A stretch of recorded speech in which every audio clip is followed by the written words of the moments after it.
rise on our feet. I want us in a moment to commit this program into God's hand and ask God to come and take preeminence and absolute control of everything we are going to be doing today. In the name of our Lord Jesus Christ. I want us to commit this program to God and say, God, you will have your way. You will take charge of this program. You will impart our life. You will impart our organization. You will impart the nation that we represent. You will impart our family. Father, we commit this program into your able hand. I want us to speak a word of prayer unto God. Say, God, we thank you that we are alive to be part of this program. It's only the living that can attend the program. It's only those who slept yesterday who wake up that can come for a program like this. Thank you for the life you have given unto us. We thank you for the grace you have given unto us. We thank you for the organizer of the program. We thank you for the ministry. We thank you for the privilege you have given unto us. God, we thank you this morning. As we go into this program, we pray that this program will affect our lives. It will affect our organization. It will impact our life positively. In the name of Jesus. Thank you, faithful Father. For in Jesus' precious name we are praying. Father, in the name of Jesus, we thank you this morning for the privilege you have given unto us. We thank you for the organizer of this program. We thank you for this ministry. We thank you for counting us to be a partaker of this program. Lord, as we go into this program, we ask you that you go with us. In the name of Jesus. Everything we are going to be doing here this morning, we pray that we shall be to the glory of your name. The knowledge will be taken away from this place. It will affect our life positively. It will affect our organization positively. It will move us forward. It will move our organization forward. In the name of Jesus. We therefore declare this program open in the name of the Father, and of the Son, and of the Holy Ghost. But in Jesus' precious name we have prayed. Take your seat.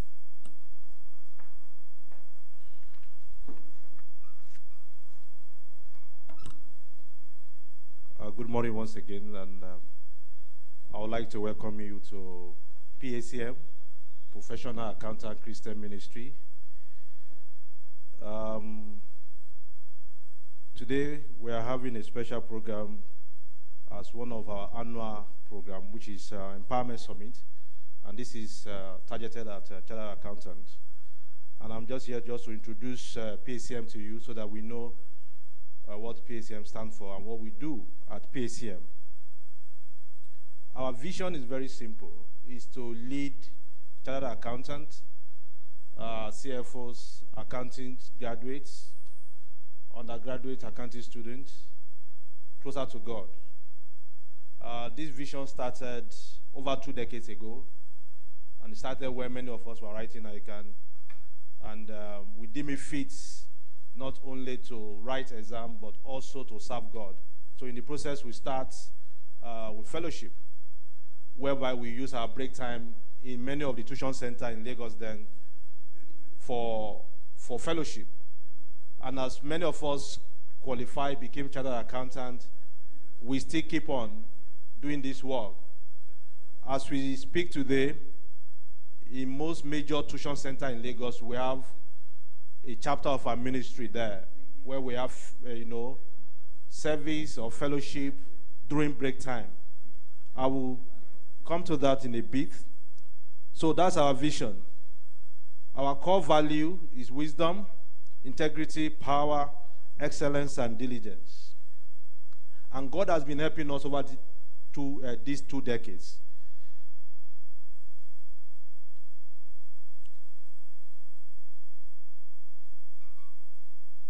Before I go ahead, I would like to acknowledge the leadership of PACM that are here present. I'll start by recognizing the presence of the president of PACM, Pastor Shola Adegbenro. Pastor, you are welcome. Thank you so much. Also, the senior pastor of PACM and general secretary, Pastor Joseph Aborowa. You are welcome. Some of our other pastors are present. Pastor Andrew Akinduro. You are welcome, sir. FCA. He pastor one of our chapter in Wise Tuition Center. We have some of our executives that are seated on this row. Please, you are all welcome, and God bless you. also, we have one of our speakers already seated. Taiwo has told us he will come into the program because he has one other program. So in the next 30 or 1 hour, he will join us. But here present and the first speaker for today, Dr. Yinka David West. She's here present with us. And also, one man that likes to play in the big league. This man has consistently attended all our programs since we started about 5 years ago. Has been with us to partner with us and honor us by attending our program. He needs no introduction among ACA members. I would like to recognize especially DCS Alaribe, ICANN Council member, FCA.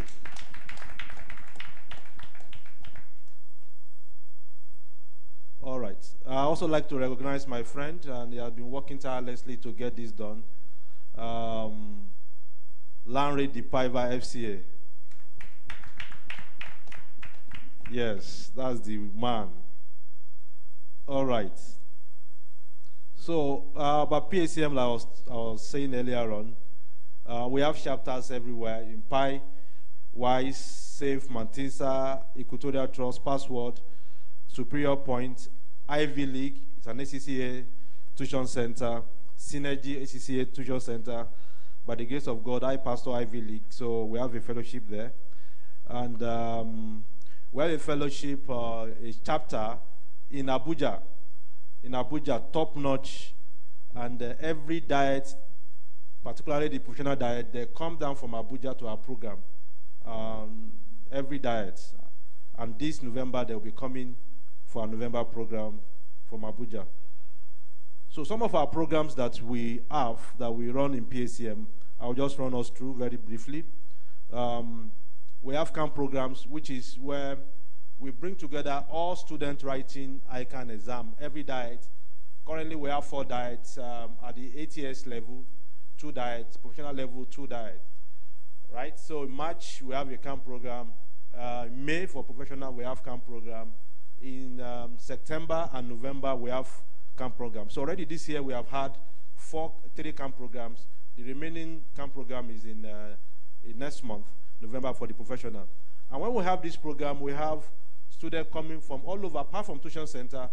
We have a large number coming from university, because some of these people are around writing, they are writing ICANN, and a lot of them have qualified.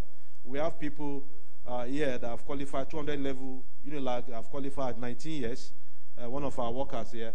So we have a lot of them around. So we also keep in touch with those students, and we see a large number of them coming from Uniben, IFE. In fact, the last number that we came for our last camp program from Uniben, they came with about 8 buses from Uniben. And so we thank God for that expansion in our ministry. So apart from camp programs that we do in terms of reaching out and drawing people closer to God while they are in school or writing professional exam, we also give out scholarships. Scholarship to students to write professional exam. And I think about 4 or 5 of them are on our scholarship list now. Many, the one we gave 2 years ago, many of them have qualified. And we have few left, and we are giving another one next year. Now, Empowerment Summit is another way of reaching out.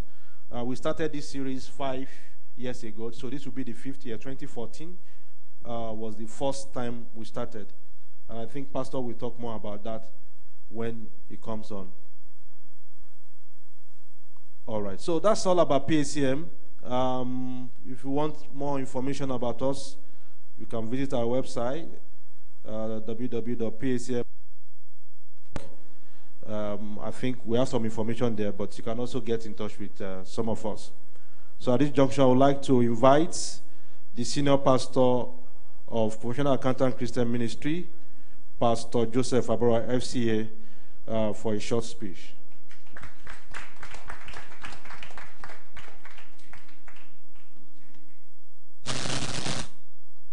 Good morning. Please, can you help me just acknowledge the person sitting close to you? Pastor Nee has acknowledged a couple of people here. Help me acknowledge the person. Help me welcome that person, and with dignity. Your Excellency, you are welcome. And if you can just also know the name of the person close to you. Short meeting with Dr. upstairs. She re-echoed that we are losing social, we are losing social relevance. So please try to know the name of the person close to you, and welcome the Excellency very close to you. I'm just going to have this short presentation before we bring up our first speaker for today. I'd like to talk about a few things about PACM, what we're doing. Thereafter, we can go into our technical section for today. The first thing I'd like to talk about is the CSR we are doing as PACM. Which direction or you control it? I face there, okay? So I'd like to talk about the PACM CSR. Pastor Nate mentioned a couple of things that we're doing, giving out scholarship, reaching out to our immediate environment in form of giving out welfare, going to orphanage, and things like that. This is a ministry that has been in existence for 24 years. So the things you see on the screen are some of the things we are doing to reach out to our immediate environment. This Empowerment Summit is also a way to give out to the finance community that we belong, reaching out to chartered accountants.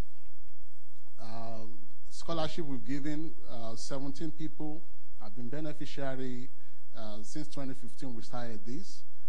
4 of the 17 are actually chartered accountants, and so the rest are still enjoying. And what does this scholarship cover? We pay their tuition from the point that they get the scholarship. We pay their exam fee, and we give them a stipend for feeding, transportation all through the year. Okay, so these are pictures of some of the things we have done in terms of reaching out to our environment, our community. And so let's talk about why this Empowerment Summit. Why this Empowerment Summit? Our vision is to give back to the immediate constituency that we belong to, which is the finance, environment, chartered accountant, because we discovered that a lot of people go to write ICANN, they become qualified, but many are living the past, they are obsolete. The knowledge we get in the classroom is not enough. There's a need for us to update ourselves. That's the objective. That's why we introduced Empowerment Summit for chartered accountants and finance professionals. So we bring topical issues, things that are happening today. What Dr. Yinka will be talking about today is technology disruption. You know, today, a lot of things are just changing very fast. You think you know it, before you know it, somebody else has brought something new again. You know, many qualified, I'm sure, our elder here who like to play in the big league is because of technology disruption and some of the things. He wants to leave the Ayimba, according to you, to play in the very, very big league. Because the day he wrote ICANN, it was SES. And I'm not sure my Bumi there know anything about SES. You know, they are used to IAS. You know, so a lot of new IFRS coming up. But one thing about Elder here is that this man likes to update himself. There is no, at least since inception, I can say you will see Chief in our event. And it's not just our event. That's how it goes for training everywhere. So accountant needs to be updated. We need to update ourselves. We're talking about the age of artificial intelligence. You know, so many things. Now, technology, computer go to court to represent clients as lawyers. You know, I learned about a case where a human being defended a particular client, and they put a computer to defend on the other side, and the computer won. Because the computer can research cases from 18th century that you are seeing. You know, when lawyers go to court, they carry all the big. The computer will just scan And before you know it, he will put the perfect thing together and tell you, go and present this, and you win the case. That's the age we live in, and that's why we introduced Empowerment Summit, to empower people to be up to date with what is going on, particularly in our profession. Particularly in our profession. The days of waiting to know what is going on in Nigeria, you have to wait for Daily Times to bring you information. Tribune. Okay, that's it. It's over. Right now, because in those days, if you want to listen to news or know what happened, you have to wait for the newspaper early in the morning. And in some organization, you will see them buy Punch, Guardian, the heaps of it, and you see somebody going through. Today, you get the news as it happens. Problem in National Assembly, you get it with video. This is what technology has done to our world, and that's what Dr. Yinka is going to talk about today, to update us about the things we need to know in terms of technology. So it's boring to continue to press calculator right now. The accountant of today is looking for software. We have to be up to date. I know of organization, a particular organization where one of our members work for. The MD of that organization does not want anybody to use the computer, because his philosophy is that if you use computer, you're going to steal my money. Don't use something I don't understand. And I said to that young man, you don't belong there. Because in a short while, competition is going to sweep that man away. It won't exist anymore. We just have to update ourselves. Okay? So technology disruption is just what we talk about.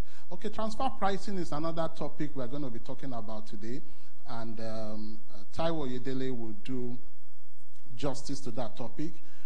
These days, this particular regime is a regime of executive order.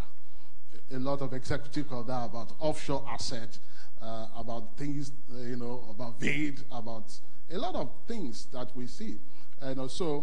But if you ask me, transfer pricing has been here for a long time. You hear about artificial transactions. It's all about transfer pricing. But today, Taiwo is going to do justice to that. What does the future look like for us for PACM? This is what we're talking about, but let's lay a foundation for this future we see for PACM. We need to know that we're a faith-based organization, and we produce accountants and business partner. I like to emphasize the business partner of it, because a lot of accountants today really don't get into the operation or activities of the organization where they work for. I don't just want to be an accountant who major only in debit and credit. You need to support the business and the organization you work for. So we are producing accountants and business partners with the fear of God. You also need to know that this ministry has been in existence for 24 years, and in my own estimation, minimum we have reached over 20,000 people who are beneficiary of our camp meetings, of our every Sunday services that we have in various chapters, our camp programs we do 4 times a year. We have a vigil coming up here next week Friday that everybody all over Nigeria we have to gather in this place who are members of our ministry. So this is the background to our activity as PACM. Our vision is that we're going to have these accountants who are members of PACM, who have been in touch with PACM. We're going to take over the economy of Africa. Can I hear amen to that? Yeah, we start with Africa before we talk about the world. So in a short while, we're going to have this accountant in strategic places. It will get to a point in Nigeria, if they need to appoint a finance minister, they will get in touch with us. And you'll be one to be recommended. So we want people who are God-fearing, who are also sound.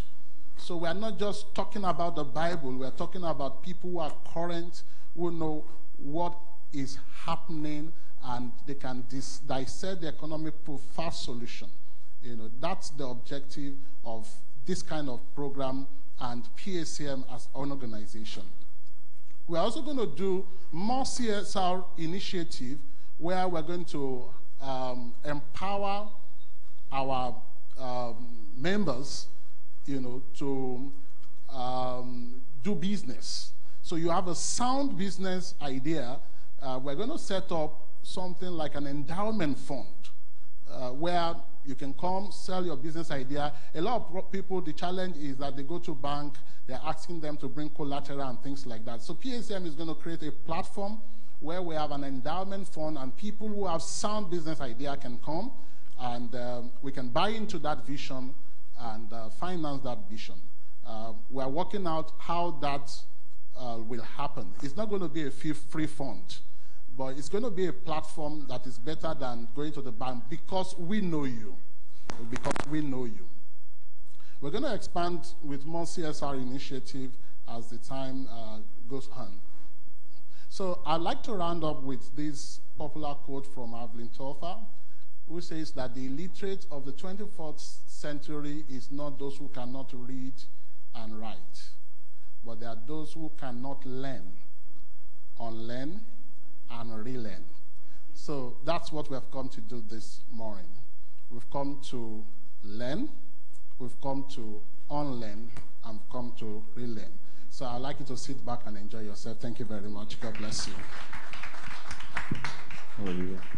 Let's put hands together for the senior pastor of PACM, Mr. Baborowa, FCA.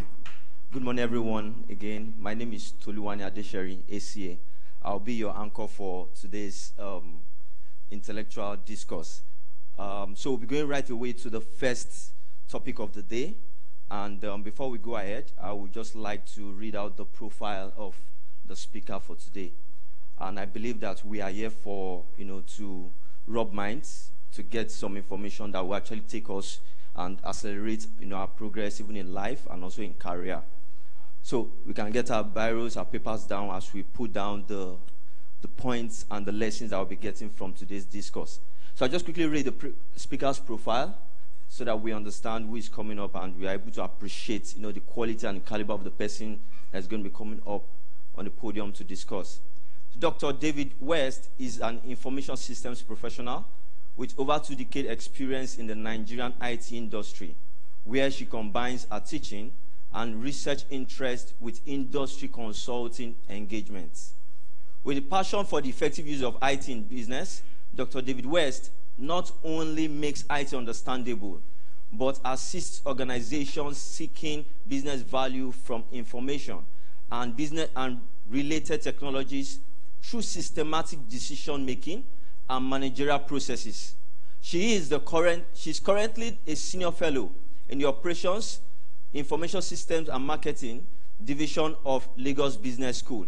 She's also the academic director at the Lagos Business School, LBS, of the Pan-Atlantic University, Nigeria. Can we just put our hands together for her? Dr. David West has led several research initiatives refocusing on digital technologies and management practices in sub-Saharan Africa.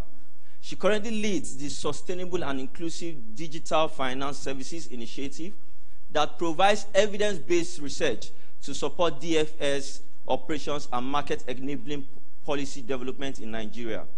Since inception in 2015, this initiative has published annual State of the Market reports on DFS in Nigeria.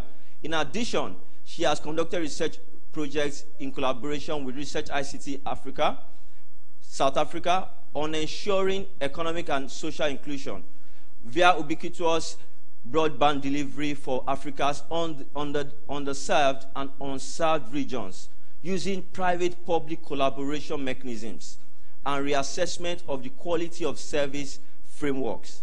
She holds a doctorate in business administration from Manchester Business School, an MSc in business systems analysis and design from City University London, and a BSc in computer science from the University of Lagos, Nigeria. We can do better by just putting it for her. Dr. David West is the author of numerous academic papers and case studies. She has also presented her research findings in local and international conferences. Dr. David West is also a certified information system auditor, CISA, certified in the governance of enterprise IT an academic advocate to the Information Systems Audit and Control Association, and a qualified professional of the skills framework for the information age. Please join me as we put our hands together as we invite on stage Dr. Yinka David West. You are welcome, man.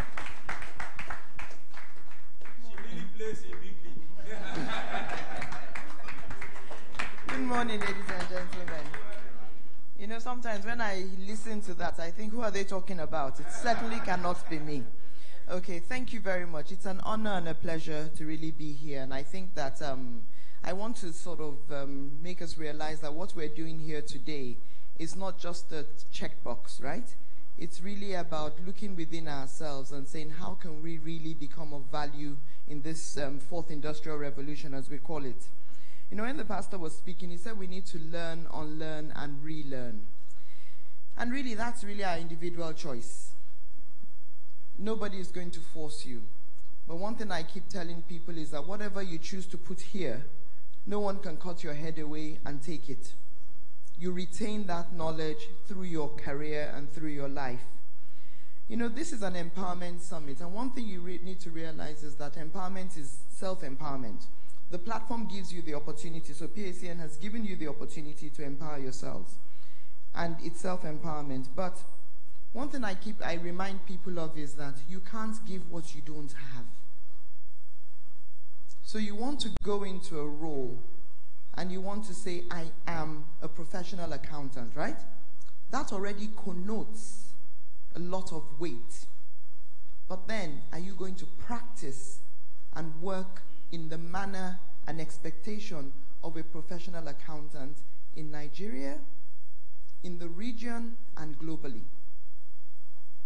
Because I think that now we have to realize that the wave of globalization is here. So whatever you're doing is not just about, oh, I'm okay where I am. Somebody else can do it from across the window or across the ocean without even seeing the client. And once the client realizes that he's getting value, does he care where he's getting it from? Exactly. So let's realize that we're not just competing against each other in Nigeria, it's a global space. And we need to be mindful of those things and realize that. So I'd like to thank the moderator for the introduction, so I don't need to do that again. But one thing I would say is I'm a technology person. I don't know anything else, right? I honestly don't know anything else. So when you ask me about accounting, I have to go and read it up because all I know is technology. And unfortunately, I went to a business school. And the whole idea of a business school is not because I want to continue sort of pumping myself up on technology. It's because I want to share that knowledge with all of you. Because business and society today is changing. And some of us, once we hear technology or IT, and when you hear some of my colleagues speak, you run away. Because all they're telling you is jargon and bits and bytes and this and that, and you're like, what on earth are they talking about? But the bottom line is that, yes, you would like to know what they're talking about, but it's not about you knowing it to take their jobs. It's you knowing it to say, how can it help me to become a better person? So it's that enablement that we're looking at, not really about the replacement in general. So bear with me as I go through this journey. Okay, so I want to start off by talking, so we've done the introduction, the moderator has done all that. But I want to start off by talking about giving you a primer into digital technologies. You know, we hear digital technologies today, so how many of you have heard of blockchain? You've heard. How many of you have heard of, so Pastor said it, artificial intelligence, we've heard, right? So, okay, and so what? And so what? Because at the end of the day, it's not a ledger, right?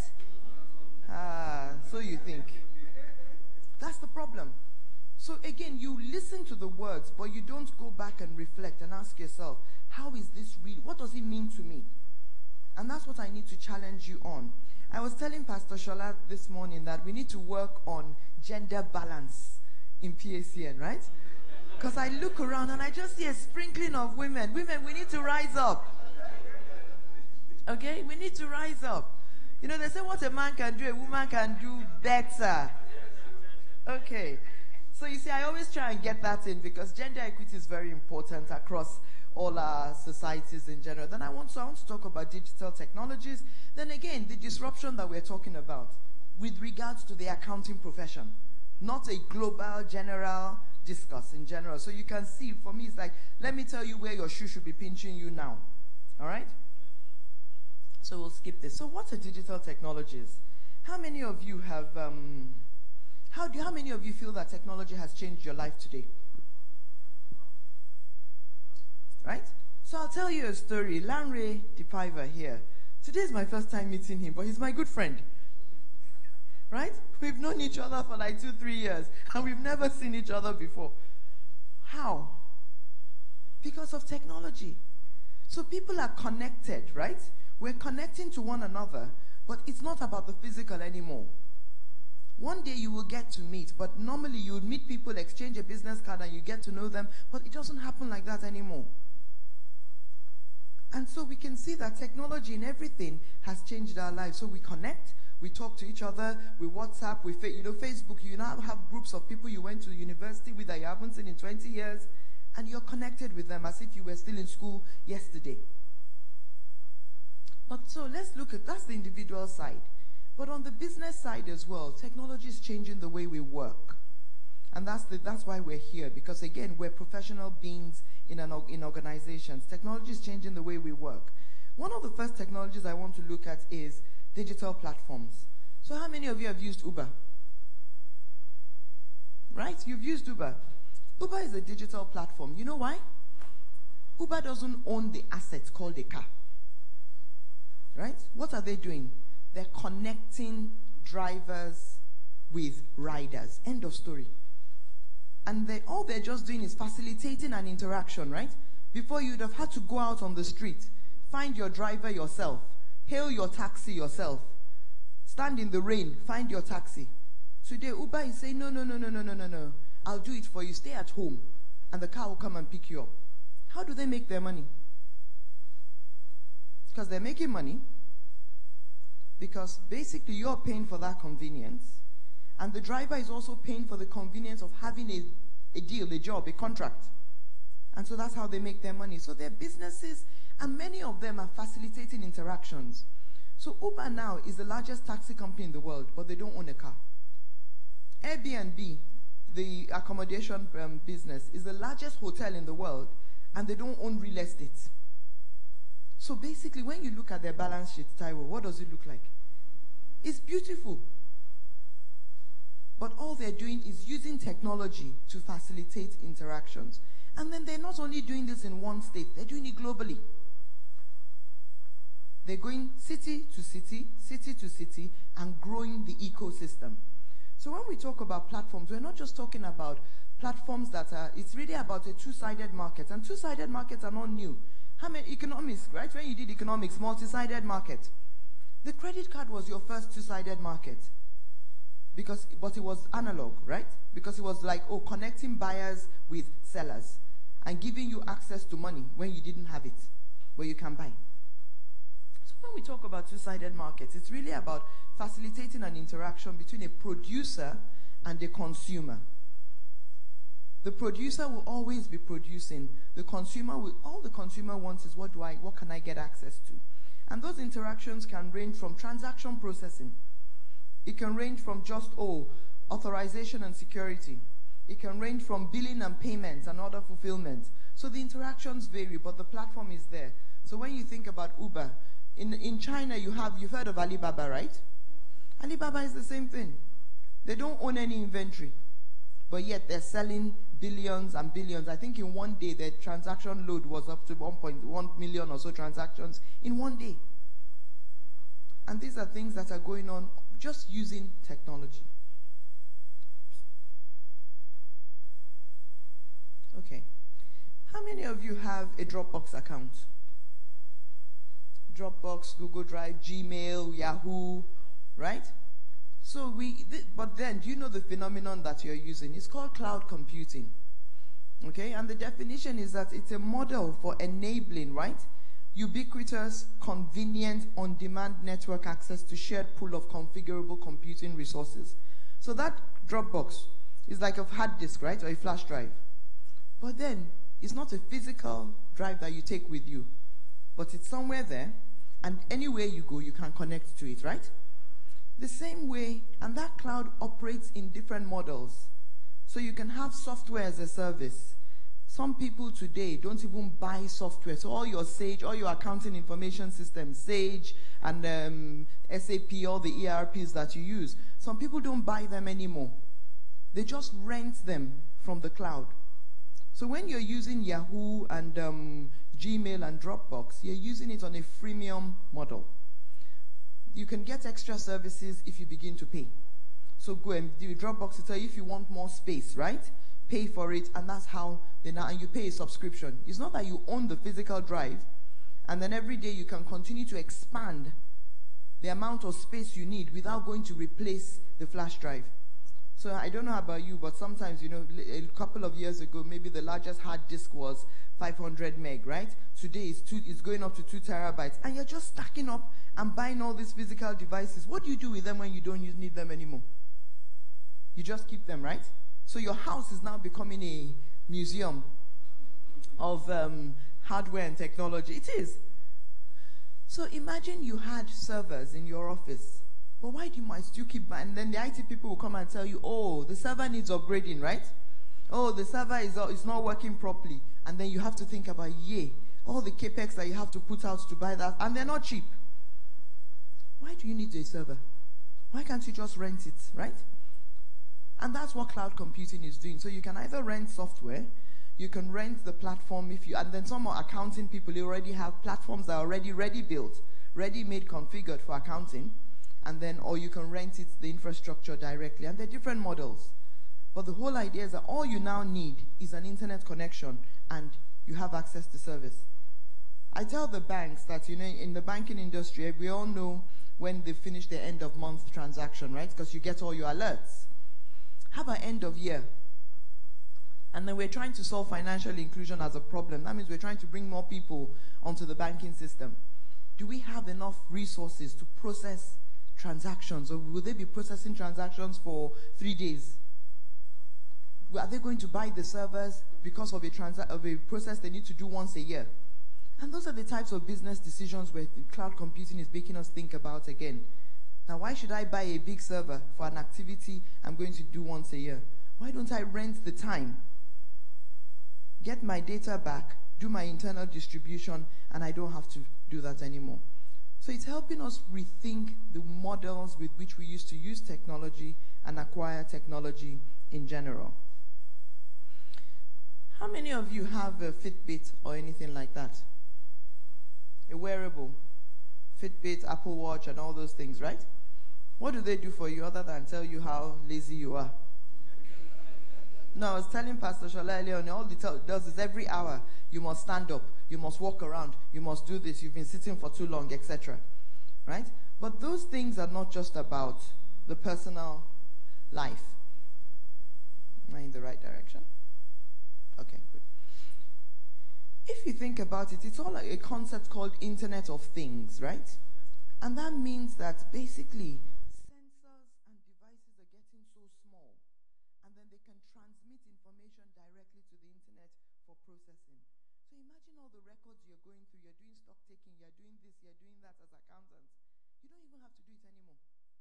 Because basically you can have sensors on all these things, and it's directly feeding into the database all the records you do and be counting and checking and cross-checking. So you find out that the way technology is going, and these sensors are getting tinier. I tell people my dream refrigerator, I don't know about you women, but I don't know, I haven't been able to go to a supermarket in a long time, and then the list just keeps going longer and longer and longer. So my dream refrigerator is the one that, it's connected, right? When you open it, it knows when I've run out of eggs, when I've run out of milk, when I've run out of this, and then it will just automatically send a message to my supermarket and say, supply.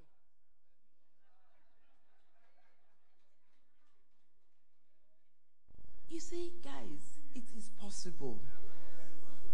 But it's all about being in the connected society.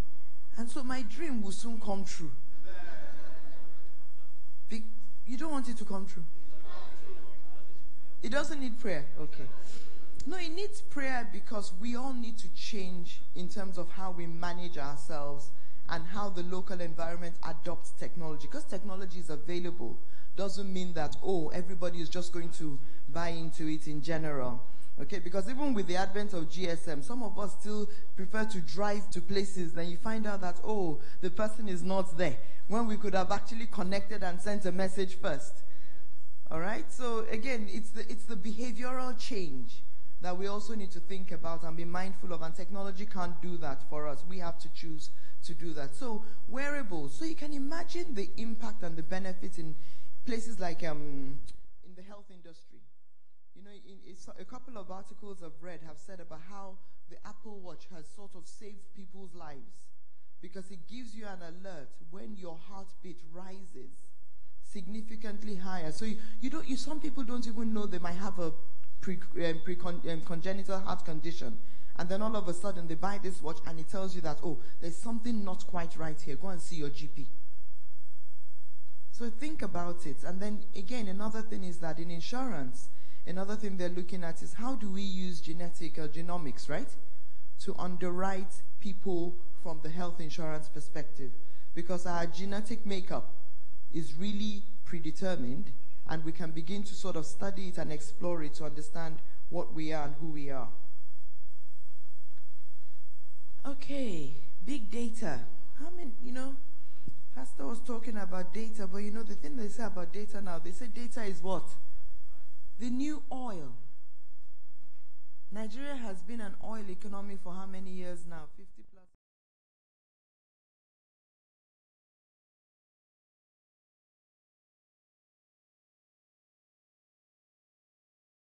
What? Okay, what else is it useful for? Remember Cambridge Analytica? What was all that about? It was all about data, wasn't it? And you can sway people with the data you have about them. You can change political dynamics with the data you have about them. So every day somebody is liking something on Facebook. You know what you're telling Facebook? This is how I think and this is how I process. So all your emoticons, all your likes, all your this, it tells about your behavior. And what Cambridge Analytica did was, using big data and analytics, they were able to say to the campaign managers, this is how these people are thinking. So when you're targeting your advertising and your messaging, do it in this manner. So what are they doing? They're playing with you. But you see, you gave them the input.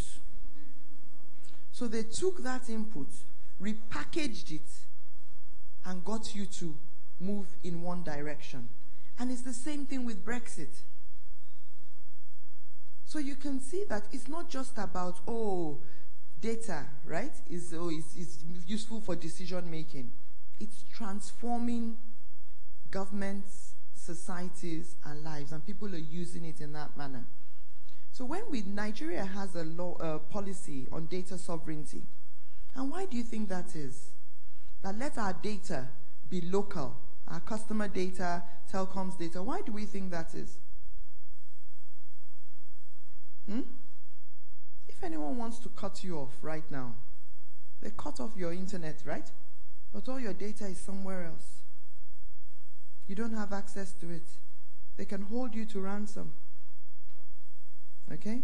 So it's not such an archaic policy, but it's just that we need to understand the fact that big data, being a sovereign tool now, has more powers beyond than decision making. So when we talk about big data, we all use systems, right? We write reports. But what are reports?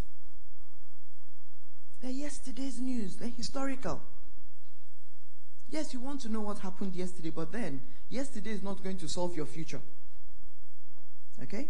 So when we talk about big data, it's really about the spectrum of how we can ask questions and probe data. So we can probe data in terms of reporting, in terms of, okay, what happened yesterday, right? We can drill down, we can continue to analyze. Then we can now ask the questions, and this is now looking at, reporting. Why is this happening?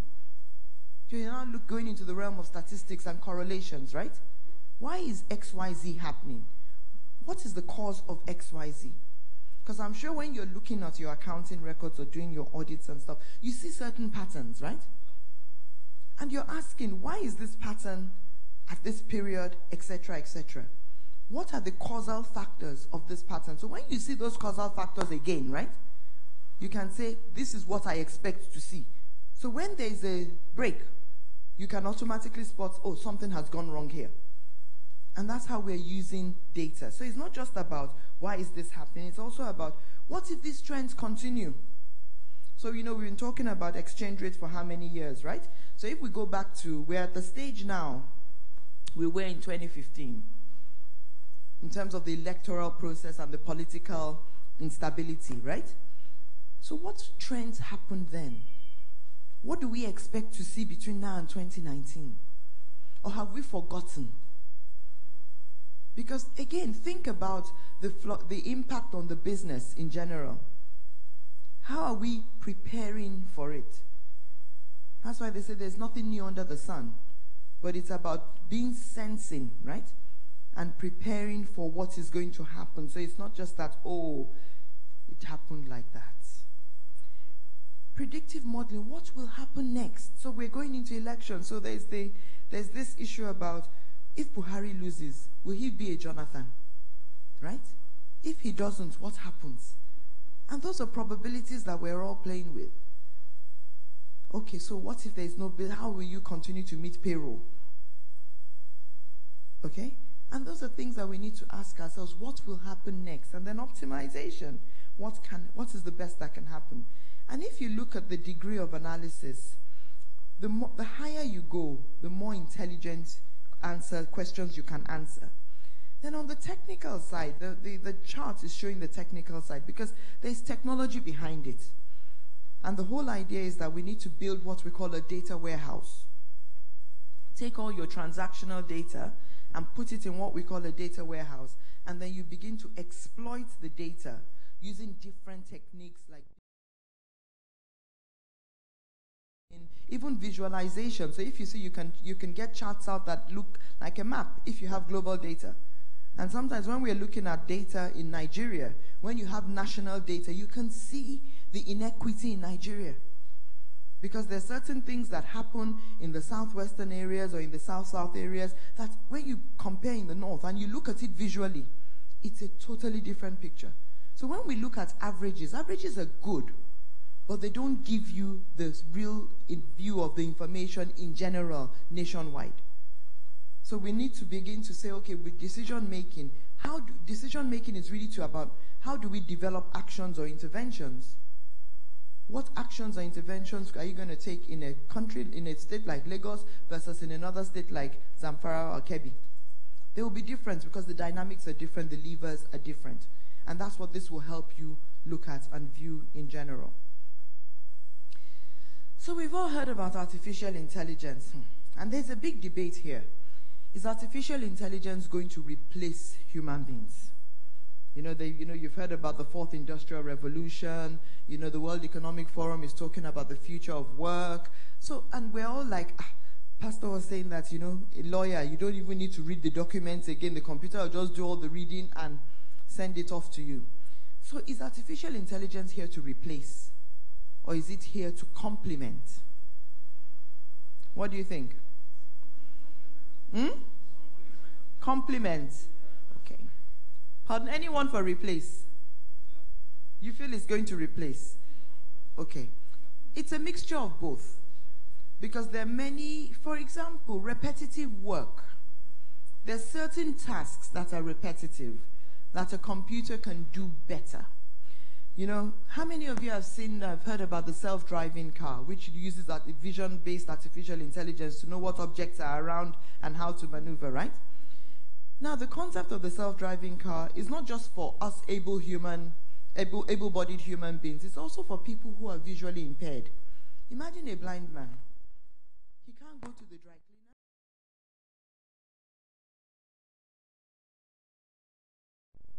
But one thing you need to look at with artificial intelligence is, they say, there's something they say, computers make mistakes, yes. But again, are they more accurate than human beings? They don't text, they don't sleep, they're not stupid. They don't act stupid. They're more predictable, right? So when you think about the number of accidents on the roads versus what they would be if we had more intelligent beings driving, you see that it might make a difference. Because I don't know about you, my driver and I, we have this ongoing debate about, a door isn't shut properly, and the car even has an indicator, and the thing is beeping. And I say, you can't hear it. Okay? So we need to realize that the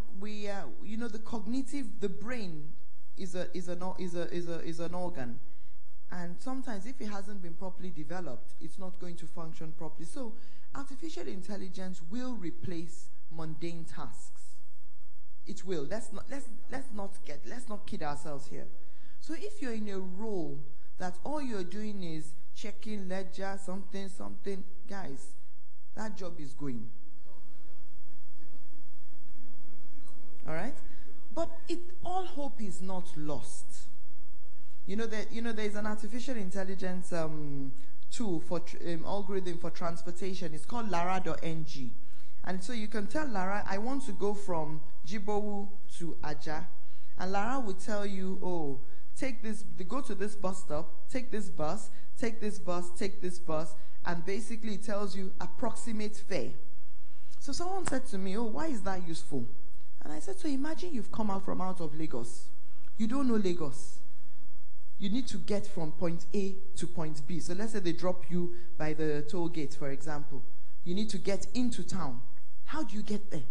And this is, if you look at our news, this is where a lot of kidnappings happen. Because people are lost, and they're asking people, and people know that they're lost. Okay? So again, there's a use case for a lot of these things. So when you look at the banking industry, how many of you know Ada? Diamond Bank, Ada, and Leo, right? They're conversational chatbots. And they're asked, so basically, rather than putting 100 people in a call center, waiting for the call to come, it's just a different way of saying, okay, your first level, basic questions and answers. Ada and Leo will hopefully get more intelligence, that even questions and answers that they haven't been asked before, they will now have a way of sort of learning and building them up. So almost soon, then they put voice layer on top of it, right? It doesn't have to speak to you. And these are all artificial intelligence technologies, natural language processing, where you can do speech, right? Voice to text, text to voice. Yesterday, a colleague of mine got some feedback on a paper we had written, and it was in Spanish. So he said, Auntie Yings, you need to send me to Spain to go and learn Spanish. I said, oh boy, take it to Google Translate. You don't even need to go anywhere. Okay? And that's how it is. So it would even ask you, which language do you want it in? And it will speak it to you if you want to speak it, not just text, write it. And that's artificial intelligence. I was showing somebody on my phone yesterday that my phone tells me now, phone so and so, reply email to so and so. Because maybe the email is asking me a question and I haven't responded. Or on Google, even on Google Mail now, they're asking you, somebody is asking you to schedule a meeting, and it's looking at your calendar and saying you have this date free. So that secretary or PA that will be struggling with your calendar, I will be how many of you still keep diaries? That will be struggling with your diary, writing here, cancelling here. It's not necessary anymore. And there are tools, if you want to schedule a meeting with different people, there's a tool called Doodle, right? You just sign up, tell everybody, okay, what time is the most convenient for you for this meeting? Everybody picks their slot. And then it tells you 7 people are more, free here, 10 people are free here. You can decide rather than somebody confuse, everybody has different schedules. Let them pick and choose themselves. So there's ways to do this. Robotics. Some of our executive MBA students just came back from Spain. And one of them was saying that, he's seen the most amazing thing in his life. They went to a car manufacturing company. This car manufacturing company makes 2,400 cars every day. And they have maybe 80% of the work is done by robots. 20% done by human beings. And he says that why can't we make cars, even here, even 100 cars a day? I think if you could go to Honda, I think maybe they make maybe 50 motorcycles a day. Okay? But it's all about productivity. There are markets out there, but markets work on a time continuum. Nobody is going to wait and say, oh, I was stuck in traffic. Traffic is, yeah, and so what? You can still connect. And that's the whole idea of mobility. So these excuses of, oh, it rained, it was flooded, they're not tenable anymore. So this is the famous blockchain. What do we know about blockchain?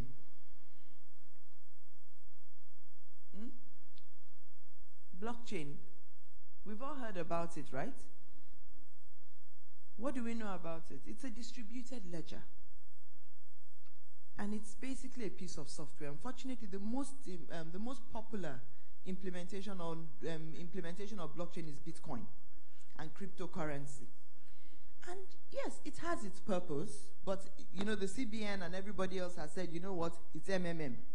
So everybody steer clear of it. But when you think about blockchain and cryptocurrencies, it's really a distributed ledger and a registry. So one of the biggest implications or use cases in accounting is this issue of double entry ledger, right? We all understand what a blockchain takes care of that immediately. So you realize that as a technology, it's enhancing current systems and doing it almost immediately. The other thing about it is that it's a distributed ledger, so it's distributed across multiple systems. There's no central owner or central authority. And for currency, it is like there's no central bank of Nigeria or any central bank that is dictating how that currency can be used, the exchange rate, etc. But it's traded as an asset, so it's like a stock. So that's when you hear, oh, the price has gone to $15,000, it's come down, it's this. So again, your risk appetite will determine how you want to adopt or not adopt it or use it. But it also is used as a means of exchange, because at the end of the day, if you want to participate in some nefarious activities, the only way to do it is on the dark net with blockchain. How many of you have ever been hit by ransomware? And I know this is happening in Nigerian organizations today. Ransomware, where they you click on a link and it locks up your computers for a while until you pay a ransom. So, no, you have to be careful what your staff do. Because it happens. Someone was telling me yesterday that in their bank, it happened. One of their staff clicked on one of these emails with these links, and it locked up all their team files, and they had to pay. Okay?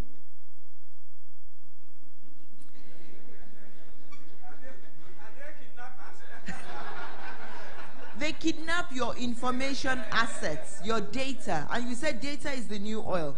So imagine you don't have a backup, right? And in some cases, it even locks up your computer, your whole network. Okay? So nice to laugh about it, but hey, it happens. So when we talk about blockchain, it's really, there's no central authority. But the thing about blockchain is that there is a maximum number of bitcoins that you can have. It's 21 million. So you can't, it's not like a government that can go and print more currency. This one, once you hit the 21 million, that's it in general for Bitcoin. So, when we talk about digital disruption, I think I like this definition the most, and I want to challenge us to think about it. And it says what? The change, right? The change that occurs and business models affect the value proposition of existing goods and services. It's a change, so it's a shift that is caused by what? Digital technologies and business models. Value proposition. So my big question to you all is, what is the accounting value proposition? And this disruption is happening now because we have the internet. The internet started everything, right? After the internet, we had this distribution layer of new technologies, mobility. You can do everything on the go. I don't even need to sit in my office. I don't need to go to the office. I just can do everything on the go. My files are in Dropbox. I can access them. Oh, no, my computer is not here. I can't do it. But it's also brought about new business models, and we've talked about some of them. On demand, I want it and I want it now. And that's a millennial thing. For those of you who have kids, teenagers, and young adults, do they watch television? Do you see them watch television? Do you know why? They're on their phones, but do you know why they don't watch television? They watch their movies on their devices, but do you know why they don't watch television? Because they don't want anybody to dictate when they should watch a program. So DSTV will tell you this is showing from 7 to 8. No, I want to watch it when I am ready. Netflix added 1.3 million users in the last quarter alone. So Netflix is now the largest TV station because they have more than 8 million users. Okay? The issue of the sharing economy, I have, you want. In the UK now, apparently, more young people are not even bothering to go to learn how to drive. Because what's the point? There's Uber. I don't need to buy a car. I don't need to learn how to drive. I don't need to pay taxes on the car, insurance. I can go out whenever I want. I can drink and drive. I will still get home. Okay? And don't see, these are behavioral changes. And Uber is just helping them manage it. And all they do is they pay when they need it. Pay as you go. Again. The next business model is the circular economy. And we live in a world where we say that the Earth's resources are depleting drastically, right? There's global warming, we're talking about climate change, and we're talking about the Kyoto Accord and all these things. But then, the whole concept of the circular economy is how do we continue to reuse, recycle, and reduce? And knowing that these things will expire eventually, but how do we ensure that we can extend their livelihood and their lifespan? So like I asked, what is your accounting value proposition? And it's a question to you. Because the value proposition is about what problem are you solving? In audit, in tax, in advisory, what problem are you solving? What job are you doing for somebody? Because at the end of the day, they can hire a robot to do it. That's the end of you. And we need to think carefully about this because the technology is pervasive. It's ubiquitous. A lady said, why shouldn't she hire a robot? That a robot for her is better than hiring a house girl that will not listen to her, will not change, will continue doing the same things incorrectly. And economics always wins. That's one thing we need to remember. Cost of production will drop significantly when these technologies become more commercial. And the thought of the economics of it will always win. So yes, there is a social issue there. There's an ethical issue, yes. But we will sort of manage ourselves around it because at the end of the day, your cost of doing business will drop. Someone told me of an oil company the other day that is letting go of about 500 people and is replacing their jobs with robots. That's the reality. So again, it's not about, and I weep for Nigeria when I hear these kinds of stories because we talk about our strength being our population and our size. But are we skilled enough? Are we employable? Because all of you would tell us of the woes of the graduates you're bringing into your organizations and how you have to retrain them. Okay? And in this fourth industrial revolution, competition is next door. So what's the accounting value proposition? First of all, what's the accounting business model in itself? So do we even understand which customer segments we're targeting and what problem we're solving for them? You see, professional accounting is a practice, yes. But even that practice has metamorphosized. And because the world is not static anymore. There's certain things that you were doing for us before you're not doing anymore because we can do it ourselves. Okay? So how are you rethinking the value proposition you're putting on the table for your clients. Because sometimes, even if you don't know, your clients will know. And like I said earlier, you can't give what you don't have. Okay? What are the tasks? How are you going to re-engineer your organization? What's your financial model? And that's what the business model canvas helps you think about. Who are my customers? What am I going to do for them? And not every customer is the same, because again, your customer for tax might not be the same, have the same problems as your customer for audit or your customer for advisory. So you have to segment it and really carefully say, what is the niche value I'm doing for this person in this way? But a good business model offers unique value. And it's not unique value according to you or the service you're offering, it's according to the problem you're solving for the owner of the client. They're hard to imitate. So if everybody here can do the same thing, it's not unique value, it's a commodity. And also they're grounded in reality. Because again, the context of Nigeria is something we need to be mindful of. Things don't quite work the same way as they work globally. So how do you ground it within the environment you want to deploy it? They also must pass 2 tests. A narrative test, does it make sense? And also a financial test, a numbers test. Can I make money on it? Because at the end of the day, there must be an economic return for a business. Only if you're a charity. Even if you're a charity, you must cover your costs, right? So I went to look around. So having understood what technology does, etc., what does it mean in the accounting profession? Where is the digital disruption? Is there a digital disruption in accounting? Yes, where? Which accounting activity is most affected? GL. So that's in just basically your operations and your information systems in general. What else? Your record keeping. What else? Billing, tax, reporting. Okay, so you know I'm not an accountant, so bear with me. Okay, so I went to sort of think about what are the different accounting activities or activities that accountants do, right? Record keeping, analysis, reporting, tax returns, audit, advisory, professional development, and even your HR and recruitment, right? Because that's also one of the things PACN does. How do we sort of mentor and foster people through the accounting profession, right? And you can see that there's technology everywhere. Every technology. So yes, record keeping is the basic one. You have your accounting information systems, you have your ERPs, you have your document management systems. You know, how many of you have been to the British High Commission lately? Anybody? Now, all the paperwork you submit, you know what they do immediately?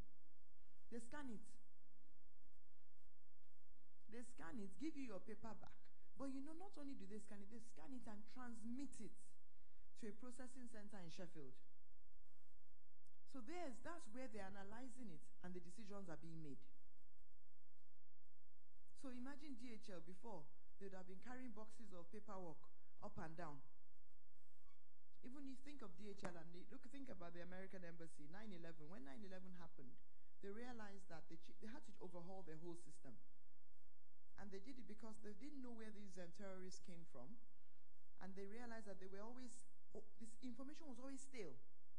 Because they would have to batch the forms, ship them to a processing center in India. Maybe 1 year later, they entered into the system. So they said, no, let's do self-service, right? You give us your information. And you know what they also did in that sense? They saved themselves money in terms of data validation. Because you will make sure the information is correct. So you check and recheck. No spelling mistake, no mistake here, no mistake there. You give them in advance. So by the time you're going for your visa interview, they already know your whole history. Right? And it didn't cost them anything because you did it. Because you're the one looking for the visa. So those kinds of things are document management. So information gathering is accurate. Okay? Digital platforms. You have accounting platforms today. Even Sage has one, right? FreshBooks, QuickBooks, etc. Cloud computing. You can go, software as a service, the infrastructure, everything is there. Mobile computing is really that I'm on the go. I can work on my phone. I can work on my iPad. I don't need to sit in my office and say, I'm carrying one computer around with me, etc. How many of you still use desktop computers, sir? Okay, so we're mobile. We're connected. Then again, this issue of blockchain. Blockchain is a database. It's a technology, right? So it helps you manage and eliminate the issue of double entry bookkeeping. So when you look at analysis, the same thing goes for analysis. All the data, big data, all the data you collect, you can analyze it across all these platforms. Reporting, same thing. Tax returns, I think I will let Taiwo speak to that a bit more. But same thing, technology is doing more and more. You know, in the UK now, they're trying to transform in terms of electronic filing, electronic returns, etc., etc. And they would say, don't get to the transaction layer, where they'll be looking at your transactions, because it's not a human being looking at it. It's going to be a computer saying, this should be the estimate of your tax based on your transactions. So there is no dodging anymore, right? Because now when the FIRS says they want to go into our bank accounts, right? They see the credit and the debit. So there is no one of, well, this one was for, that one was for, it came in. All right? Audit. You know, this issue of audit is a big one, because I think this is where some of us just go on holiday. You know, for 3 weeks, when the auditors come to LBS, it's like the accounting department, 2 people are just fixed for that function now. And again, it's a challenge on the organization's resources. But imagine all your audits. Again, rather than even doing sample, you can audit the whole thing. So when you're doing your audit plan, you're not even trying to say, oh, we will only do this, we will only do... No. You can do the whole thing. Right? And it's about automated assurance. So they can be doing audit every day and giving a position of assurance to the management every single day without a human being. Scary, Abby. Food for thought. Unlearn, relearn, and act. Okay? You have to act. Then the other one is this issue about, now, a couple of years ago, the latest buzzword became forensic analysis, right? Let's go and do forensic audits, right? And everybody is now a forensic accountant, a forensic auditor, okay? What does that mean? You see, I'm very ignorant in many things. What does that mean? But this issue of verifiability, right? It can be done with blockchain, because blockchain doesn't delete anything. It doesn't delete anything. It continues adding to the blocks.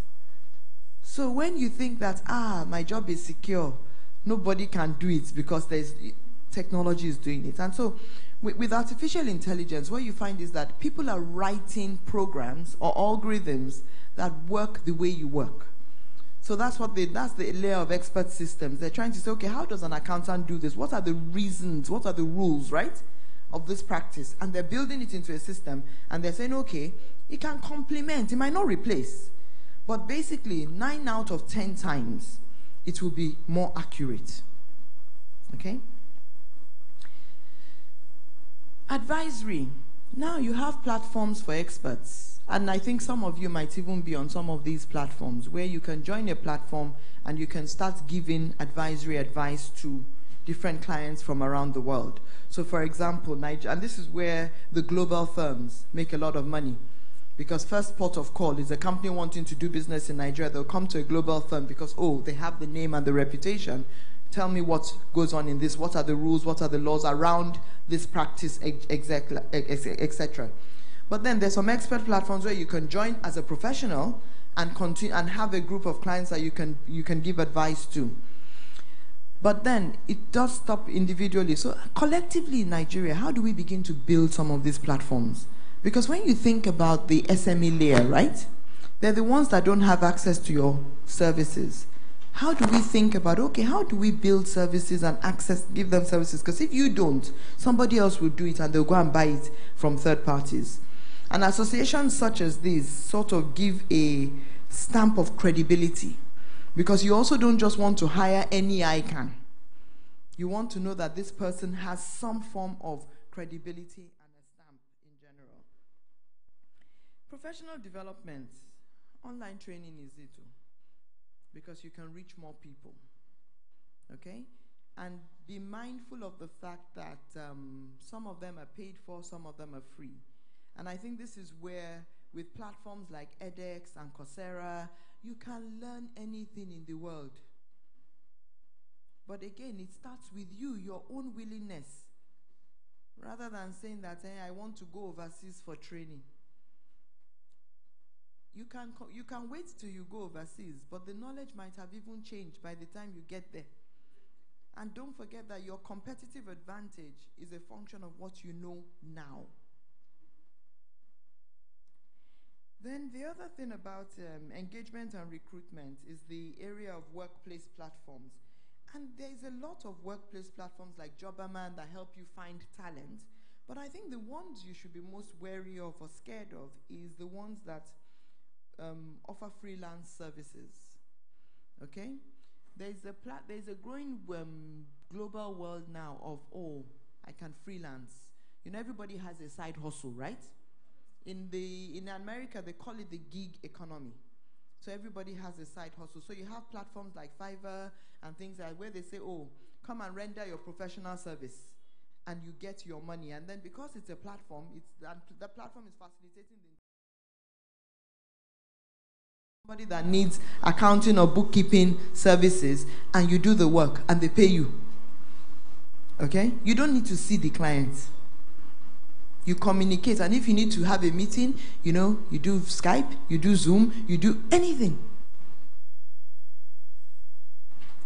So it has sort of, the cheese has moved. The train has moved, but are we on the train? Or are we on the platform, waiting for our own tuke to come and pick us up? And ladies and gentlemen, this is the reality of where we are today. And whether we like it or not, this map just shows that, yes, it's not fully covered, but it will get there. Technology, like Pastor was telling me, that how do I cope? Because every day technology is changing, right? And I have to always continue understanding what is going on, and not just understanding it because I like technology, but what are the implications for businesses like yours? Because bottom line is that you're making investments today. Are you making investments in the right direction? Or are you making investments on things that in another 2 years will no longer exist? So when you're telling people, go and buy systems, go and buy hardware, go and buy server, do networking, what's the point? They want access, they want it now. Okay? So the models have evolved. So I think this is where I want to have a discussion. Who is the new accountant?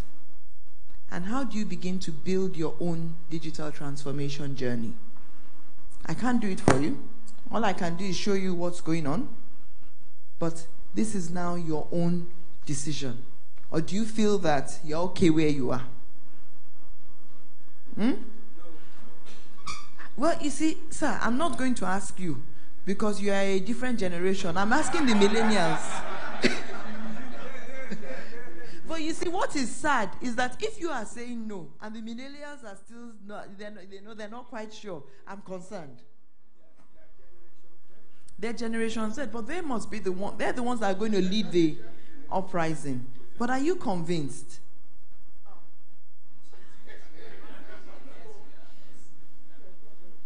Are we convinced?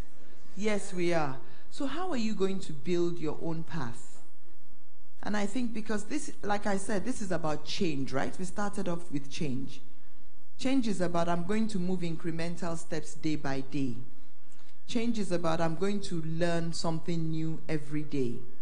So we've presented to you a body of what is going on, but at the end of the day, you're the one that now has to sort of do the heavy lifting and ask yourself, okay, if I want to specialize in this, what do I need to start knowing now? Because you have to build your own roadmap. That's the responsibility to yourself. We can only help you and help you, empowerment, right? We can help you see, but we cannot act for you. So what is the transformation journey? Because transformation is about the movement and the shifts that we make. They may be incremental, they may be drastic if we have the appetite. But what I want you to realize is that there needs to be a shift. There needs to be that shift within, and it has to start individually. Because you have to first decide that, you know what, I want more, right? Then the organization will also make that shift. And I think Pastor was saying about how the accountant that was working in the organization that they were doing manual records, he said that's not the place for you. And one thing that it's an important one, because you would also have to look in the mirror and ask yourself, the organization I'm working in, will it help me get to where I want to get to? And this is about visioning.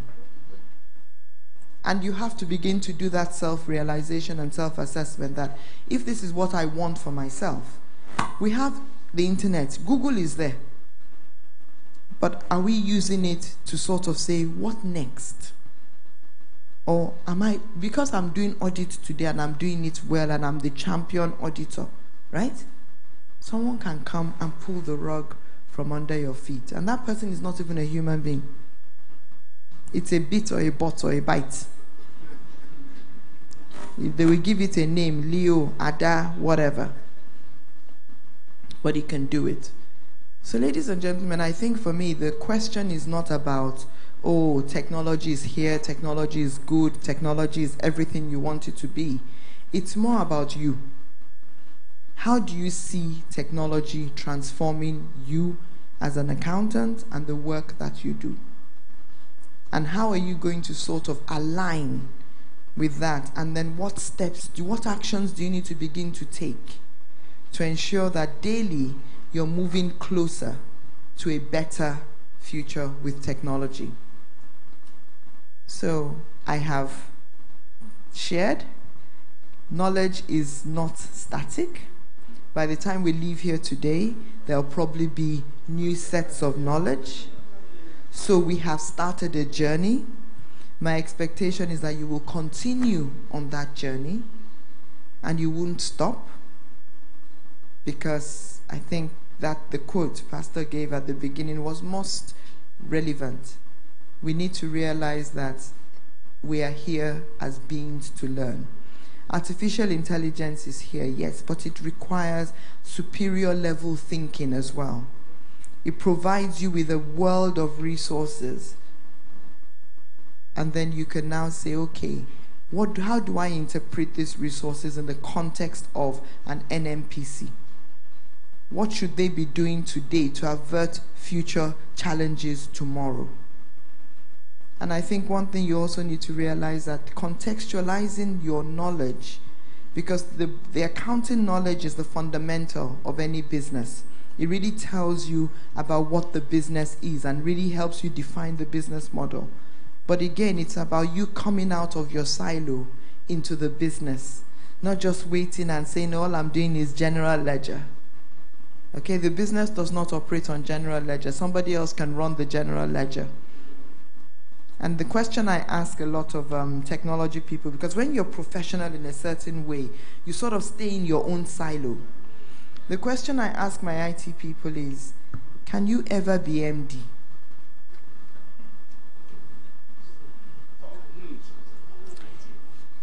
No, not even in an IT, in a business. Can you ever be MD? And if we're thinking about it, then we must take the knowledge and complement the knowledge with other industry areas. Then we're better rounded. We're better rounded. The accounting profession is a profession that would stay. We don't know how it's going to evolve and metamorphosize, but it's a profession. And I think this is also one of the areas where the Federal Reporting Council of Nigeria is also concerned. You know, unfortunately for me, the new secretary and I, he studied computer science with me in Unilag. So they're also concerned because what's the quality of professional accountants in Nigeria? Do we have sufficient professional accountants to even meet the business and the growth the government is talking about in the ERGP? How do we begin to prepare for that? Because you see, it's all about knowing what you want to do, right? Vision.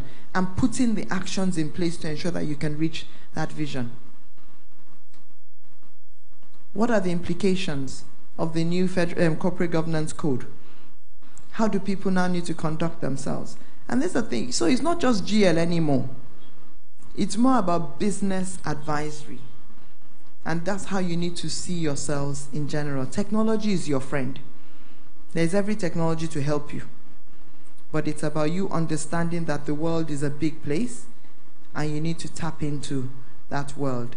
So at this point, I will stop and ask if there's any questions that I can answer. Otherwise, I'll go back and sit down.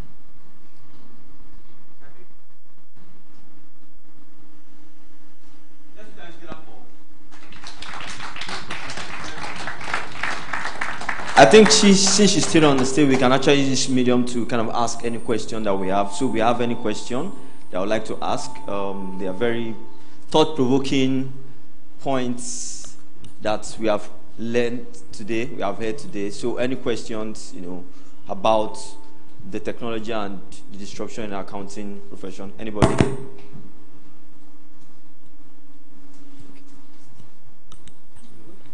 Thank you, madam. You have really played in big league. You didn't disappoint me. You've done so well. Okay. Yes, what she's telling us is that as accountants, we'll continue to learn. Because Christ himself, even the Bible says we must learn. Our pastors are here. 2 Timothy 2:15 says, study to show yourself. We have to continue to learn. Okay, madam, my question. As an accountant, what is your advice for me to cope with the disruptive technology? What can I do so that I can catch up, so that I won't be consumed? They say if you can't beat them, join them. So what I would advise is, again, within your own profession, we have to specialize in practice areas, right? Within your own practice area of choice and of interest, right? How can technology begin to, what are the technologies that are there, and how do you begin to learn them? How do you begin to learn them? So it's like, you see, Eze goes to school again. Yes. And how do you begin to learn them? And I think that the way the world works now is that there's a lot of opportunities to try. So again, go online, try some platforms, see what it's like, and then begin to say, okay, cloud computing is an example. A lot of the customers or the clients you have today are not even digitized. They're afraid of being digital because they're afraid of the cost. Those are solutions you should be saying that, guys, you can do this at $100 a month. So you have a solution, you've looked at it, you've tested it, you've seen what can we do, how does it work for a Nigerian business?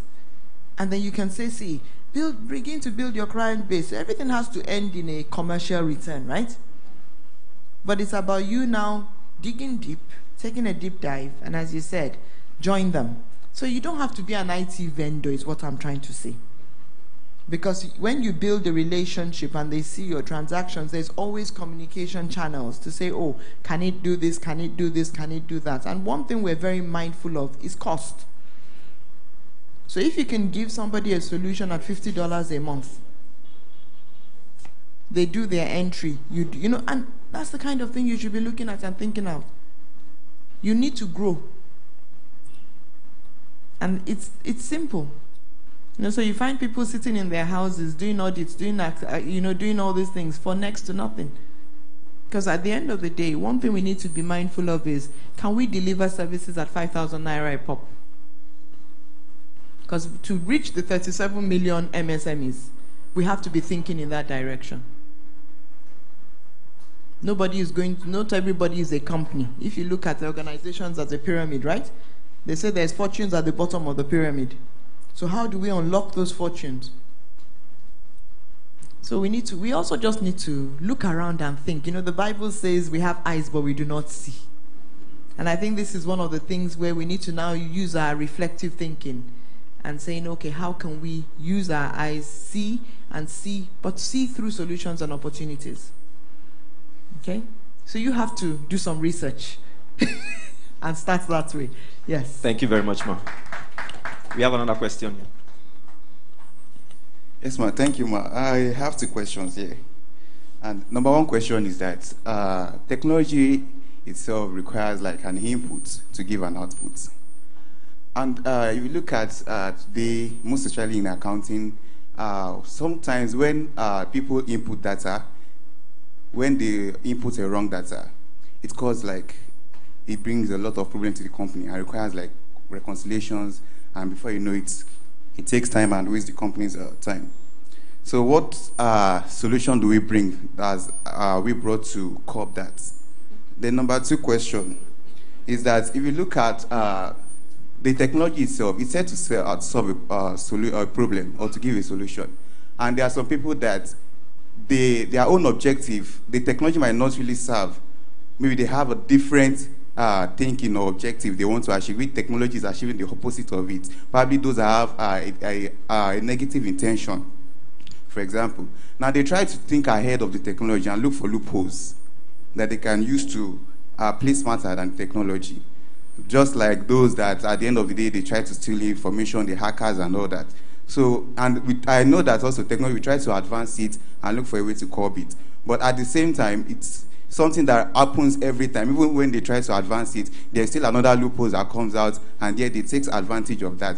So is there still any stable solution that technology can actually provide in order to resolve these two? So let me start with your first question. The first question is about data accuracy in general. Who enters data? Human beings, right? And we know that garbage in, garbage out, right? And we know that we want to use technology for decision making and analysis. So the quality of the data determines the quality of the analysis in general. However, the question I ask is data strategic to an organization? We say yes. So if we say yes, why don't we curate it from point of origination? Because when you say it is strategic, then who are the people entering the data? Do they understand the value of the data? Or are they just like, my job is to create an account, right?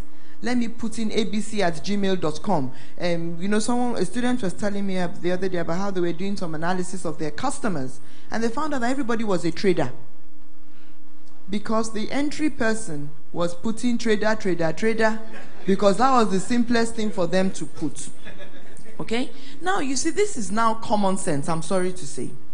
So again, put your money where your mouth is. If you say data is important, then there is an information value chain that includes the data quality and data accuracy. How do we build the processes to ensure that at point of origination, the data is clean and accurate? How do we communicate to the data entry operators the value of the data? Because some of them just see themselves in a dead-end job. Because they don't realize that, you are actually the most important person, because you're giving us the information that would make us do well. But you're not communicating that. All you're communicating is open account, do this, do that, right? So imagine the self-worth of that person depending on the way you communicate the value of their work and their role in the institution. Then look at the people. How are you putting in those roles? What's your selection process?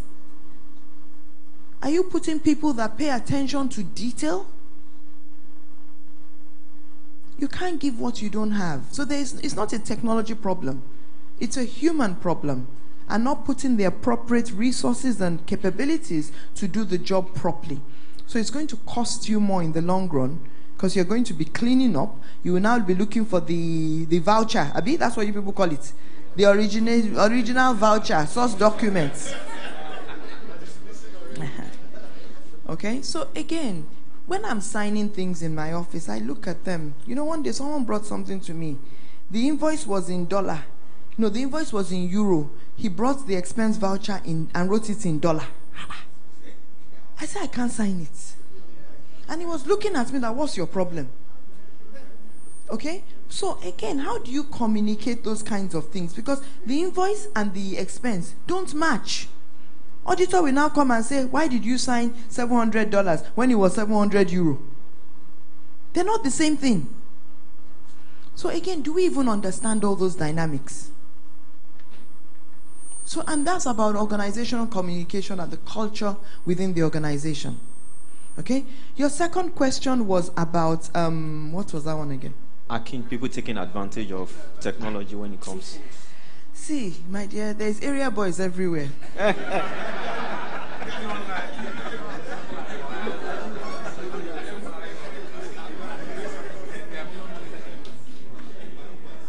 So it's like you are going on Oshodi Sale and you are flashing that I have iPhone.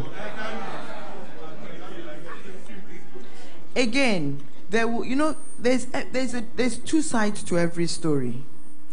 Technology is available, but again, you have to be mindful of the risks around technology. So don't be oblivious and say, after all, I'm okay. On the internet, the thief is not coming through the door anymore. The thief is coming through the cable. So when I go to organizations, especially financial institutions, they will put dead man door, they will put security man, they will put everything, but yet there's no cyber security on their servers, right? The thief has already come and gone. You didn't even notice. So, guys, again, buyer beware. Understand the total cost of ownership, right? Understand that updates are about removing vulnerabilities and creating new ones. Understand that you have to have a different way of behavior on the internet and when you're connected in general. So when you see free Wi-Fi, right? It's free. There's no free lunch. You are giving them something for that free. So when you say you have free Dropbox, they know everything you're talking about. Your free email. Google reads your email. Oh yes, they don't even need to read it physically. The machine just reads it and picks keywords, right? So, I'm not saying you should be scared, but I'm also saying that you should be cautious of your behaviors online. Okay? Because your history, you're on Facebook. Someone was telling me this yesterday, that one lady posted the fact that something about her account on Facebook. And all of a sudden, she had been wiped. Okay? Why? Because you see, you tell people everything. Oh, I'm going to the bank today. Oh, I'm here today. Selfie time. This one. Okay, it's nice. My daughter turned 10 today. We had a party in this place. It's nice. But don't forget that as you're sharing to the known and the unknown. And the unknown can use it for different reasons. When this lady, Taylor Swift, was hacked, right? They hacked her because they mined all her social media accounts and all the information she had posted, and they were able to recreate her life.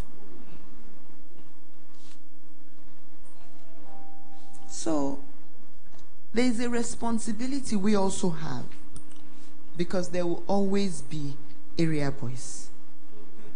Okay? All right, ma.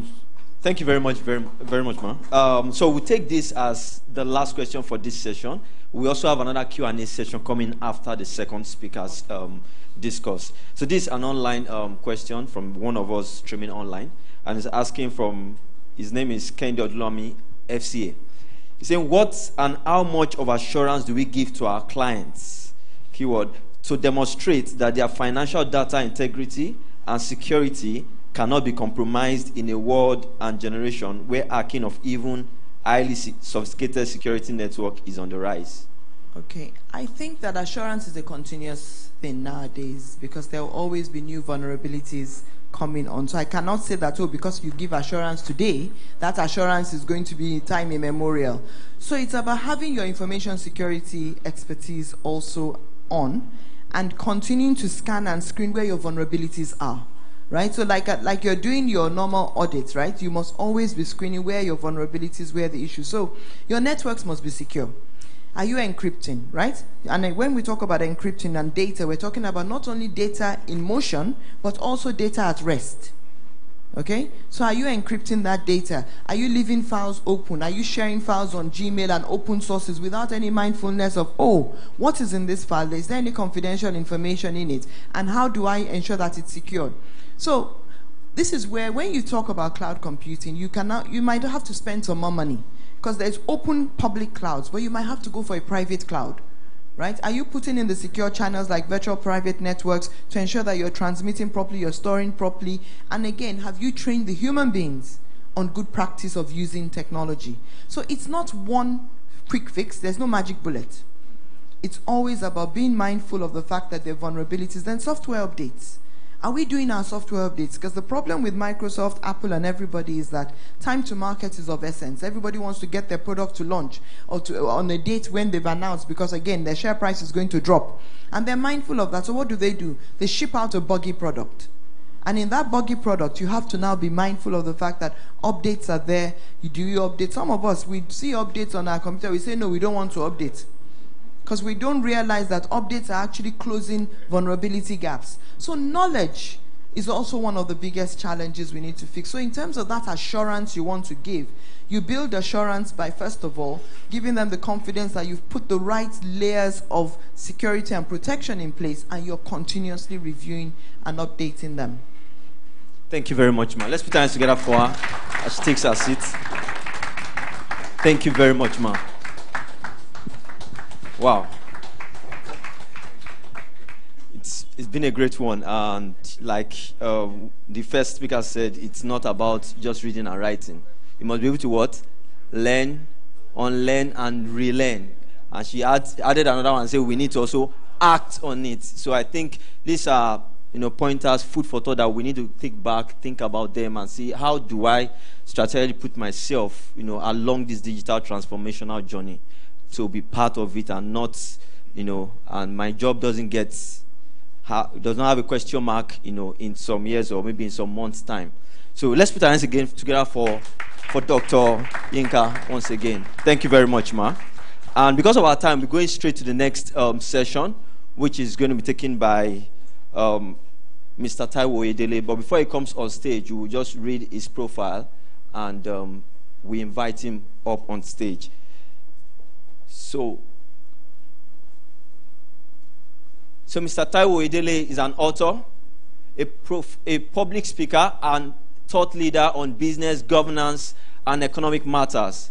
He is a member of the Ministerial Committee on the implementation of Nigeria's national tax policy, and a member of the Working Group on Voluntary Assets and Income Declaration Scheme.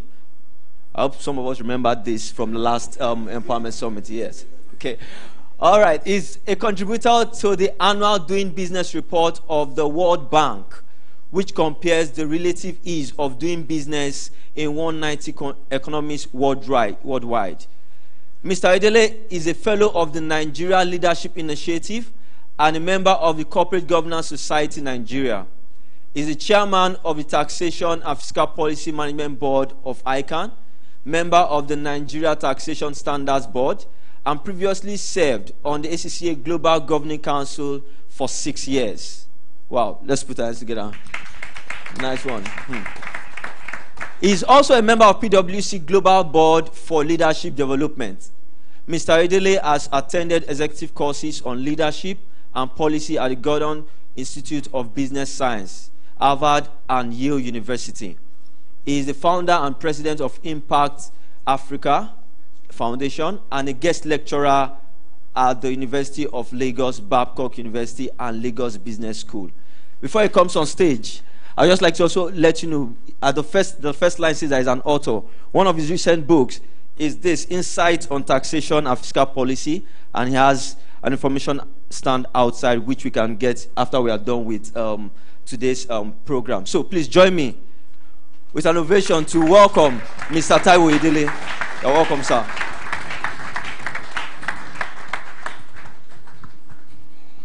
Thank you very much, and good morning, ladies and gentlemen. Thank you, Dr. Yinka, for that interesting session. So my own session is a topic that people don't like. Even me, I'm not sure whether I like it. But we can't avoid it, so we have to deal with it. It's tax. Someone said that I'm a weird person. I'm very abnormal. I said, why would you say such a thing? He said, you're talking about tax and you're smiling. That people, that normal people don't smile when they talk about tax. So what I have to discuss is the new transfer pricing regime and implications for stakeholders, and that would include accountants, businesses, the economy, and so on and so forth. Now, the agenda I have is we're going to start by looking at the state of the economy. So I always do this because I see many accountants and even policymakers. They look at tax in isolation. Oh, our tax revenue is small. How can we increase it? Tax to GDP ratio is low. The reality is that the tax revenue that you collect is a function of the society, the economy, prosperity, unemployment, or employment, if you look at it from a positive perspective. And what's changing in the tax and TP space? Then we look at the implications and then we close. Okay. So the state of the Nigerian economy. We know that we talk about this every time. Money is not enough. By the way, it's never enough. So most time I sit down and I wonder why America makes more than $5 trillion from taxes every single year from all their 3 levels of government combined. They still have the highest deficit in the world. How do you spend $5 trillion and it's not enough? All levels of government in Nigeria, local government, state government, plus federal, our total tax revenue is less than $50 billion. Almost 200 million people. If you take that $50 billion from America's $5 trillion, it will still be $5 trillion that will be left, isn't it? Remember rounding error. So if our $50 billion is a rounding error in $5 trillion, and their population is not even up to twice our population, yet they have deficit, which means don't ever be tired of revenue issues they will always talk about it. It will never go away. We have budget deficits, and sometimes this is how we get confused in Nigeria, including professionals that are supposed to know. We'll say Nigeria's debt to GDP ratio is one of the lowest in the world. Correct. It's less than 20%. Some countries like the US are close to 100%. There are countries that are doing more than 150% of GDP in debt. But the problem with that is it's only half of the story.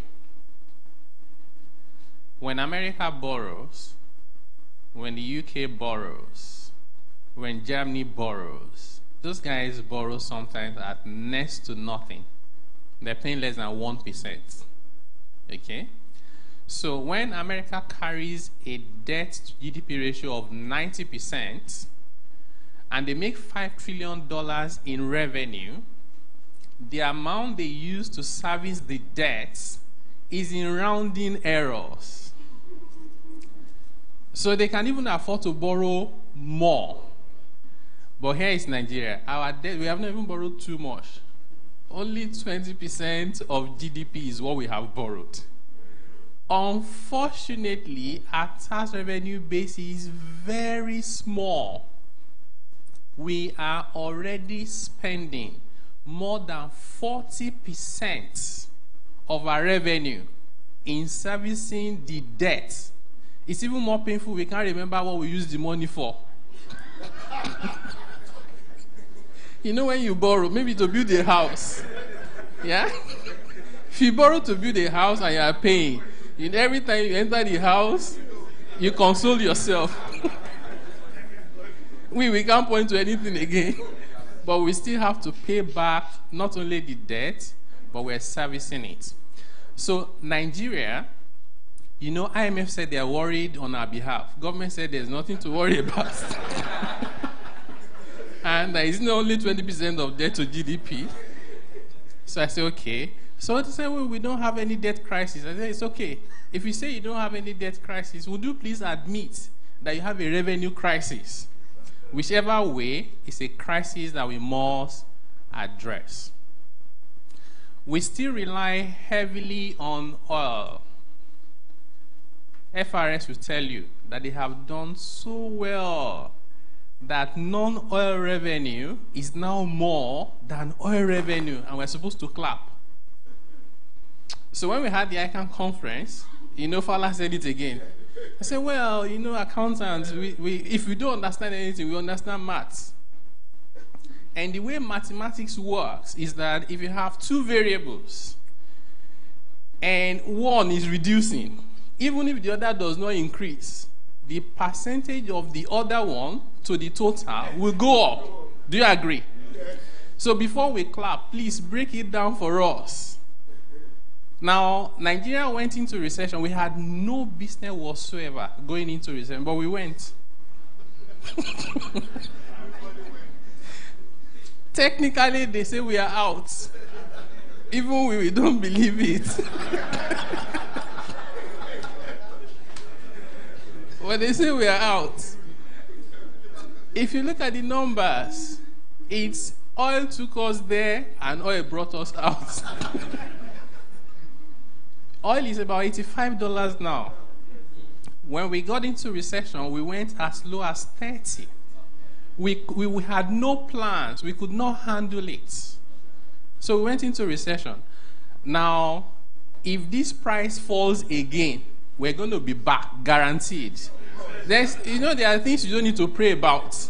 They just work on some principles. They work on principles. Okay. We have mixed macroeconomic indices. The one that worries me the most is our unemployment data. It's now more than 40%. You know, for me, I just add unemployment plus underemployment. There's no point deceiving yourself. You have a graduate, first class. Some have more than 1 degree. They cannot find anything to do. The person managed to buy sachet of pure water with ice block running after cars. And you say the guy is employed. What kind of employment is that? You say he's employed just that he's underemployed. No.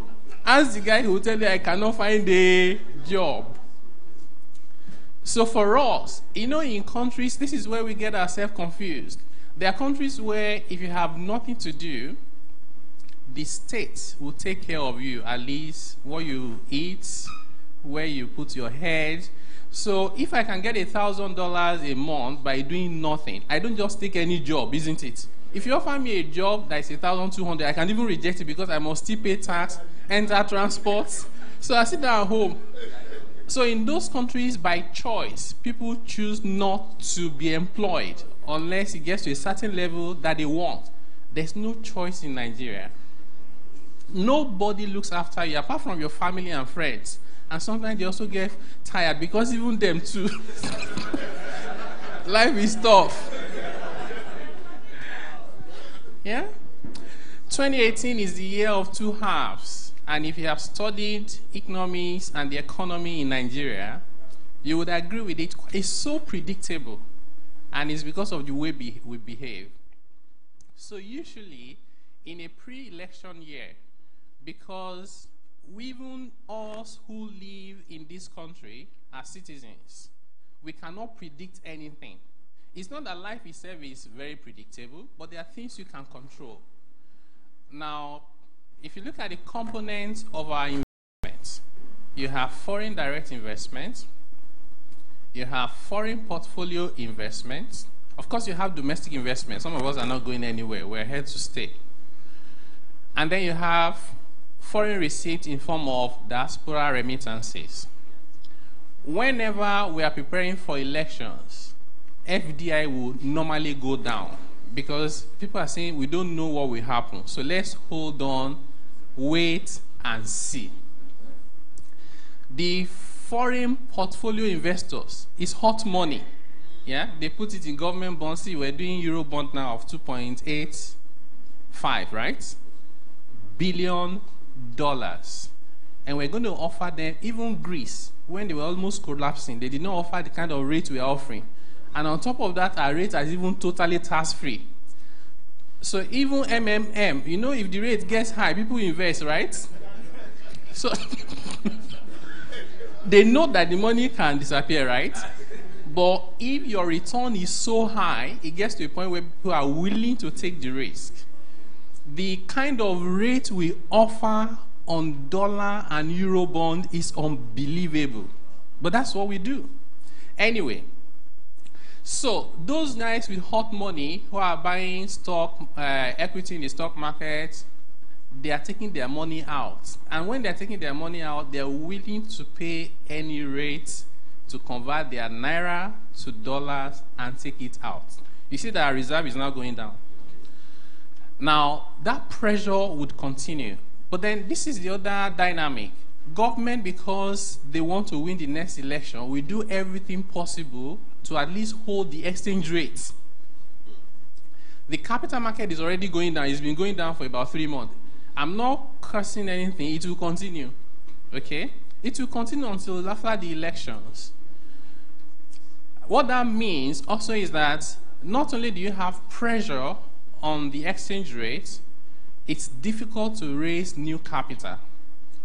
Companies are therefore even worried about the outlook. You put all of that together and things are slow in an economy where we are already in crisis. So, it's tough, but that's what it is. There's low tax to GDP ratio and it's declining. You know, in 2016 it was 6%, in 2017 it's gone down. Even though that's not what FRS will tell us. They said actually that in the next, I think they said 18 months, that it will be 20%. I said, which magic do you want to perform? How would it happen? So, the budget for 2018, they went back and forth and agreed on about 7 trillion. So they already have the MTEF now. Projection for next year, what we're going to spend initially was 9 trillion. We're humbled immediately after a few days. It has reduced to 8.6. Even with the 8.6, there's already a projected deficit of over 700 billion naira. Bear in mind that we projected that deficit thinking that we'll make a revenue of about 7 trillion, which we are unlikely to make. So the deficit would increase even further. Remember the Economic Recovery and Growth Plan? Okay, beautiful plan. But really, plans are not even worth the paper on which they are written if you will not do anything about them or you will not do enough. One thing I see in Nigeria, interacting with policymakers and people in government at all levels, is the level of insincerity is amazing. They just say stuff for the press. And once they're done with the press, they take the photos, they record it for TV, they're done. So you guys can start fighting on social media and be debating who is right and wrong. They have moved on to the next photo opportunity. It's unbelievable. So the ERGP talks about accelerating growth, diversifying the economy, and providing inclusiveness. The sad thing is, when our economy was growing, it wasn't inclusive. Okay, we had a very small percentage of society was benefiting. Unfortunately, when we went into recession, it was super inclusive.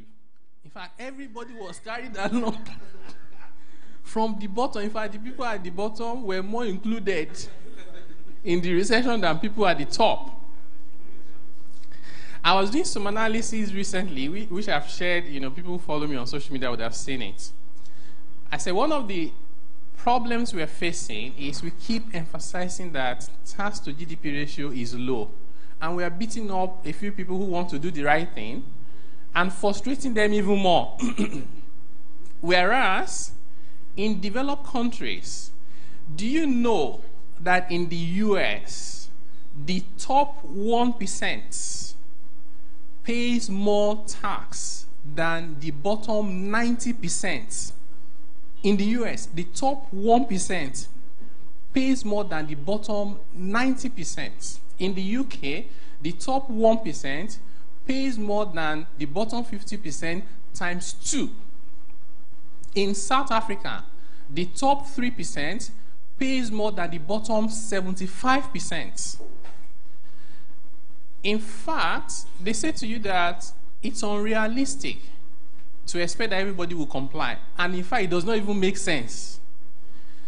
There's a Laffer curve theory that says you get to a point, it's an equilibrium, where the amount of money you spend to enforce compliance will be more than the tax revenue you will get. So you would naturally allow the poor people in society not to pay. That is why many countries have exemption. In the UK, £11,000 or less in a year, no income tax. In Malta, €10,000 a year or less, you don't pay any tax. These exemptions also exist in Kenya, in South Africa, not even only developed countries. In Nigeria, even if it's ₦1, they tell you there's minimum tax. How are you supposed to pay minimum tax if you earn 20,000 naira a month? Even if the tax you're supposed to pay is 200 naira, the headache to get the 200 to fill the form, to look for tax office to go and pay, to queue in bank. Why are we punishing the most vulnerable people in society? The reason why tax to GDP ratio is at 6% is that it is the bottom people that are paying. If the top 1% in America stops paying, America will be in crisis because 1% is paying more than 90%. That is the way life works. Unfortunately, life is not equal. I'm not sure God designed it to be equal. It's meant to be like that. It is for policymakers to design policies to connect in that way, take from that top 1%, use it to take care of the rest of society. And I think it's even in line with the principles in the Bible, isn't it? Yes. I saw Pastor was agreeing with me. Okay. So we're supposed to achieve macroeconomic stability and then enhancing oil and non-oil revenue, addressing recurrent and capital spending imbalance. A lot of our money we spend in just covering overhead. We even borrow to go and pay salaries. It's very dangerous. We want to improve efficiency and quality of public spending and maintain deficit debt within sustainable limits. So these are all very good. But let's move on to tax. I just thought it was important to talk about the economy so we can put tax in perspective. So what's changing in the tax and transfer pricing space? And you see my rider there is tough times, tough measures. Some of the things we see now, we've never seen before, even though they were even in the law. FRS has written over 1,000 taxpayers written to their banks to say, freeze their bank accounts. No more transactions. They are owing us 110 million. Please transfer the money to us. To say the money is not enough, it's okay, just freeze it like that. No other transaction until the money is fully settled. So, government is desperate to make money. We have the National Tax Policy that was approved in 2017 is now being implemented. I'm on that committee, and most time you almost want to ask yourself whether it's worthwhile still spending time sitting down doing all those things. It's so frustrating if you want to help in Nigeria. Extremely frustrating. There are some guys, we are on the same committee together, and they can't understand why you are concerned about Nigeria more than the president. Wait, they are talking about sitting allowance. You are saying poor people.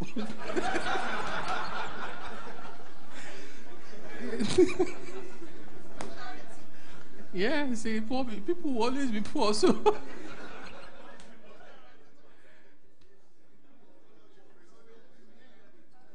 And then there's exchange of information all over the world. So the world has realized that tax problems are global problems. No single country, no matter how powerful you may be, even the US, can solve these problems alone. So the world needs to come together, and that's what they're doing now. Very impressive. So it's tax that is bringing the world together. Tax. So part of what they've agreed to do is let's exchange information, because people hide on the fact that you don't have data. You know, data.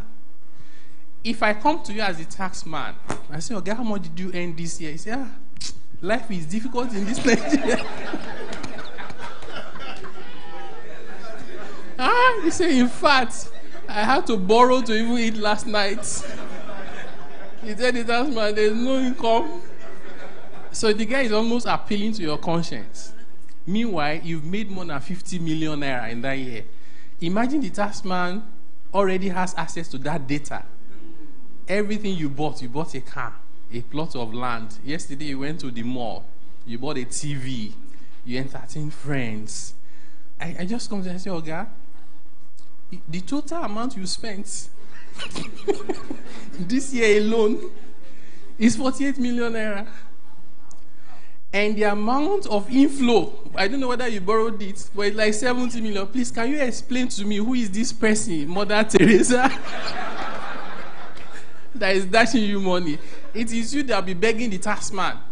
The difference between scenario 1 and 2 is the quality of data and information available. Information is key. It's powerful. Okay?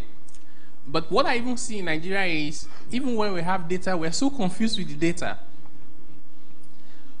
One of the things I asked the government to do when they were doing VADs, and it was even someone who gave me the idea. This guy, a CEO of one of the largest wealth management companies in the world. So this guy had been CEO in 2 countries in North America, where they had done something very similar. So the guy sent me an email and said, do you mind we come for a meeting? I said, why not? So he came and said, these are the things you guys need to do differently if this thing is going to work. One of the things the guy said is, collect data, because there's data everywhere now. Target the rich people. Remember this, my theory. Yeah, you know Pareto principle as well supports this thing, right? There's no point writing to 10 million people who, even if you throw them up and they fall, if anything comes out, it's the blood in their body. Whereas you can target just about 2,000 people and make enough money to balance our budget. Is it not a common sense thing? So I say, you know what? This is your appeal. Go and pay tax. Government is broke. It doesn't work. Find data. Say, Alhaji Dr. this. We have not seen your tax returns, but just so you are aware, you have 2 houses in Dubai. You bought in 2014 at a cost of $3.2 million. You have 2 kids in the UK, top universities. You transferred to them last year, £48,000. In the US, you have 2 houses. One is in Houston, the other one is in New York. He said, we know you are still going to come, but we're just saying.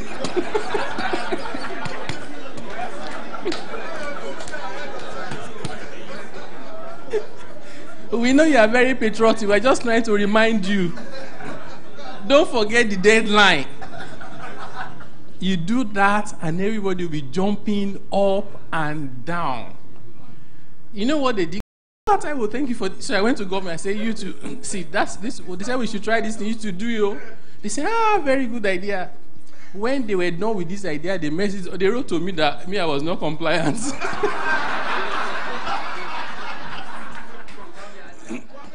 Like, seriously. The letter I said they should write to rich people.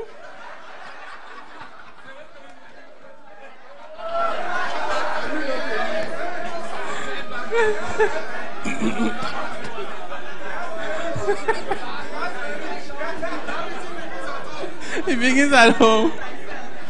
So that's how they wrote to me that I was not compliant. So when I read it, I laughed. So what they did, they got data, but the data was not complete.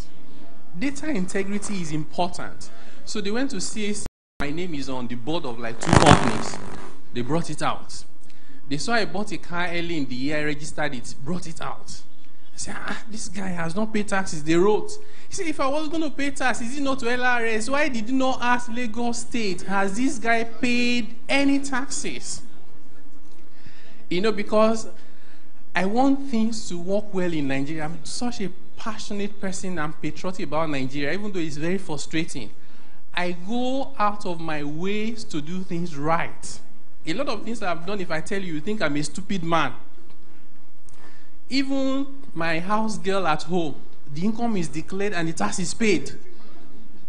Each time I speak and they say, honorarium for transportation, I declare and pay tax on it. You cannot find 1 naira I'm supposed to pay that I haven't paid. It's impossible.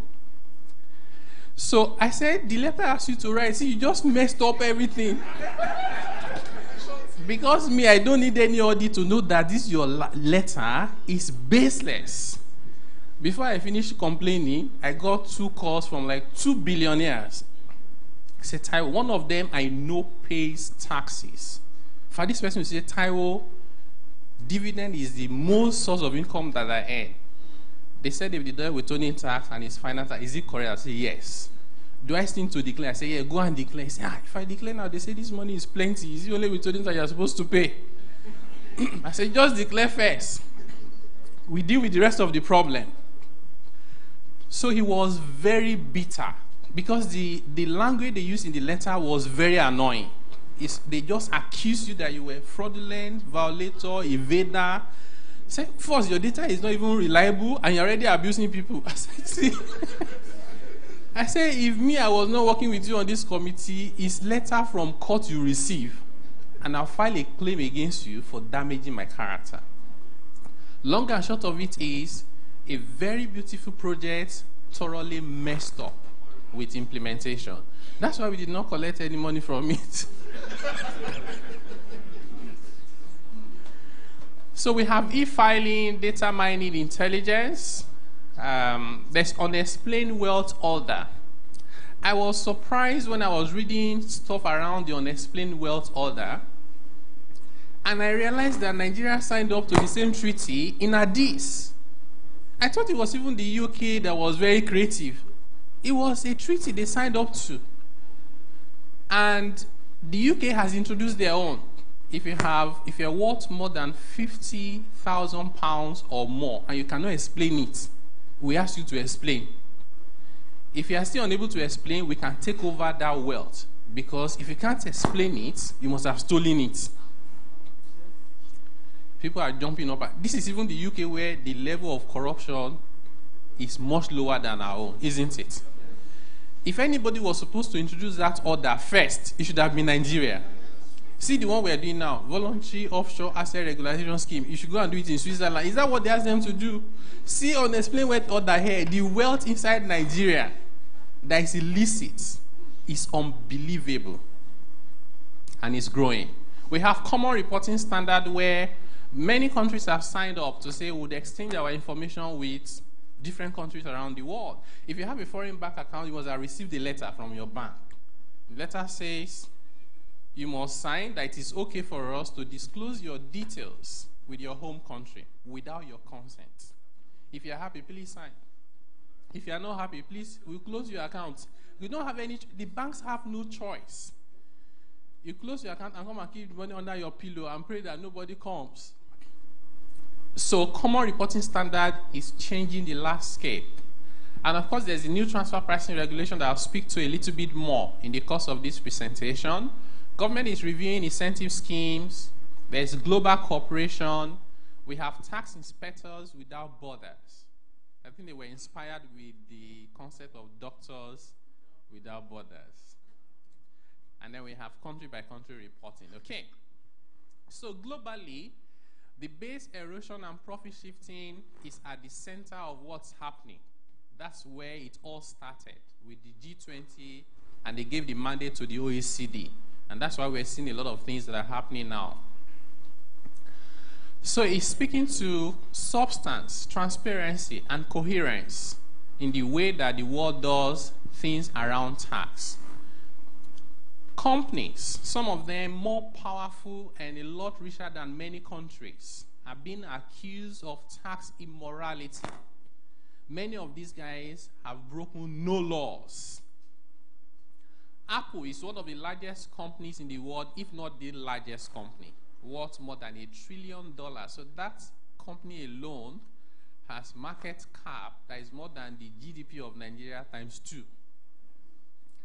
Apple makes more money in 3 months than Nigeria's federal government budget. So for all intents and purposes, we can say Apple is richer than Nigeria. Yeah, a whole country. It's more powerful than Nigeria. They went and signed a deal with Ireland. A whole country. Can country not sign deals again? As far as Ireland was concerned, Apple was doing a lot of businesses outside of the US. US tax system, until recently, I do not like Trump so much.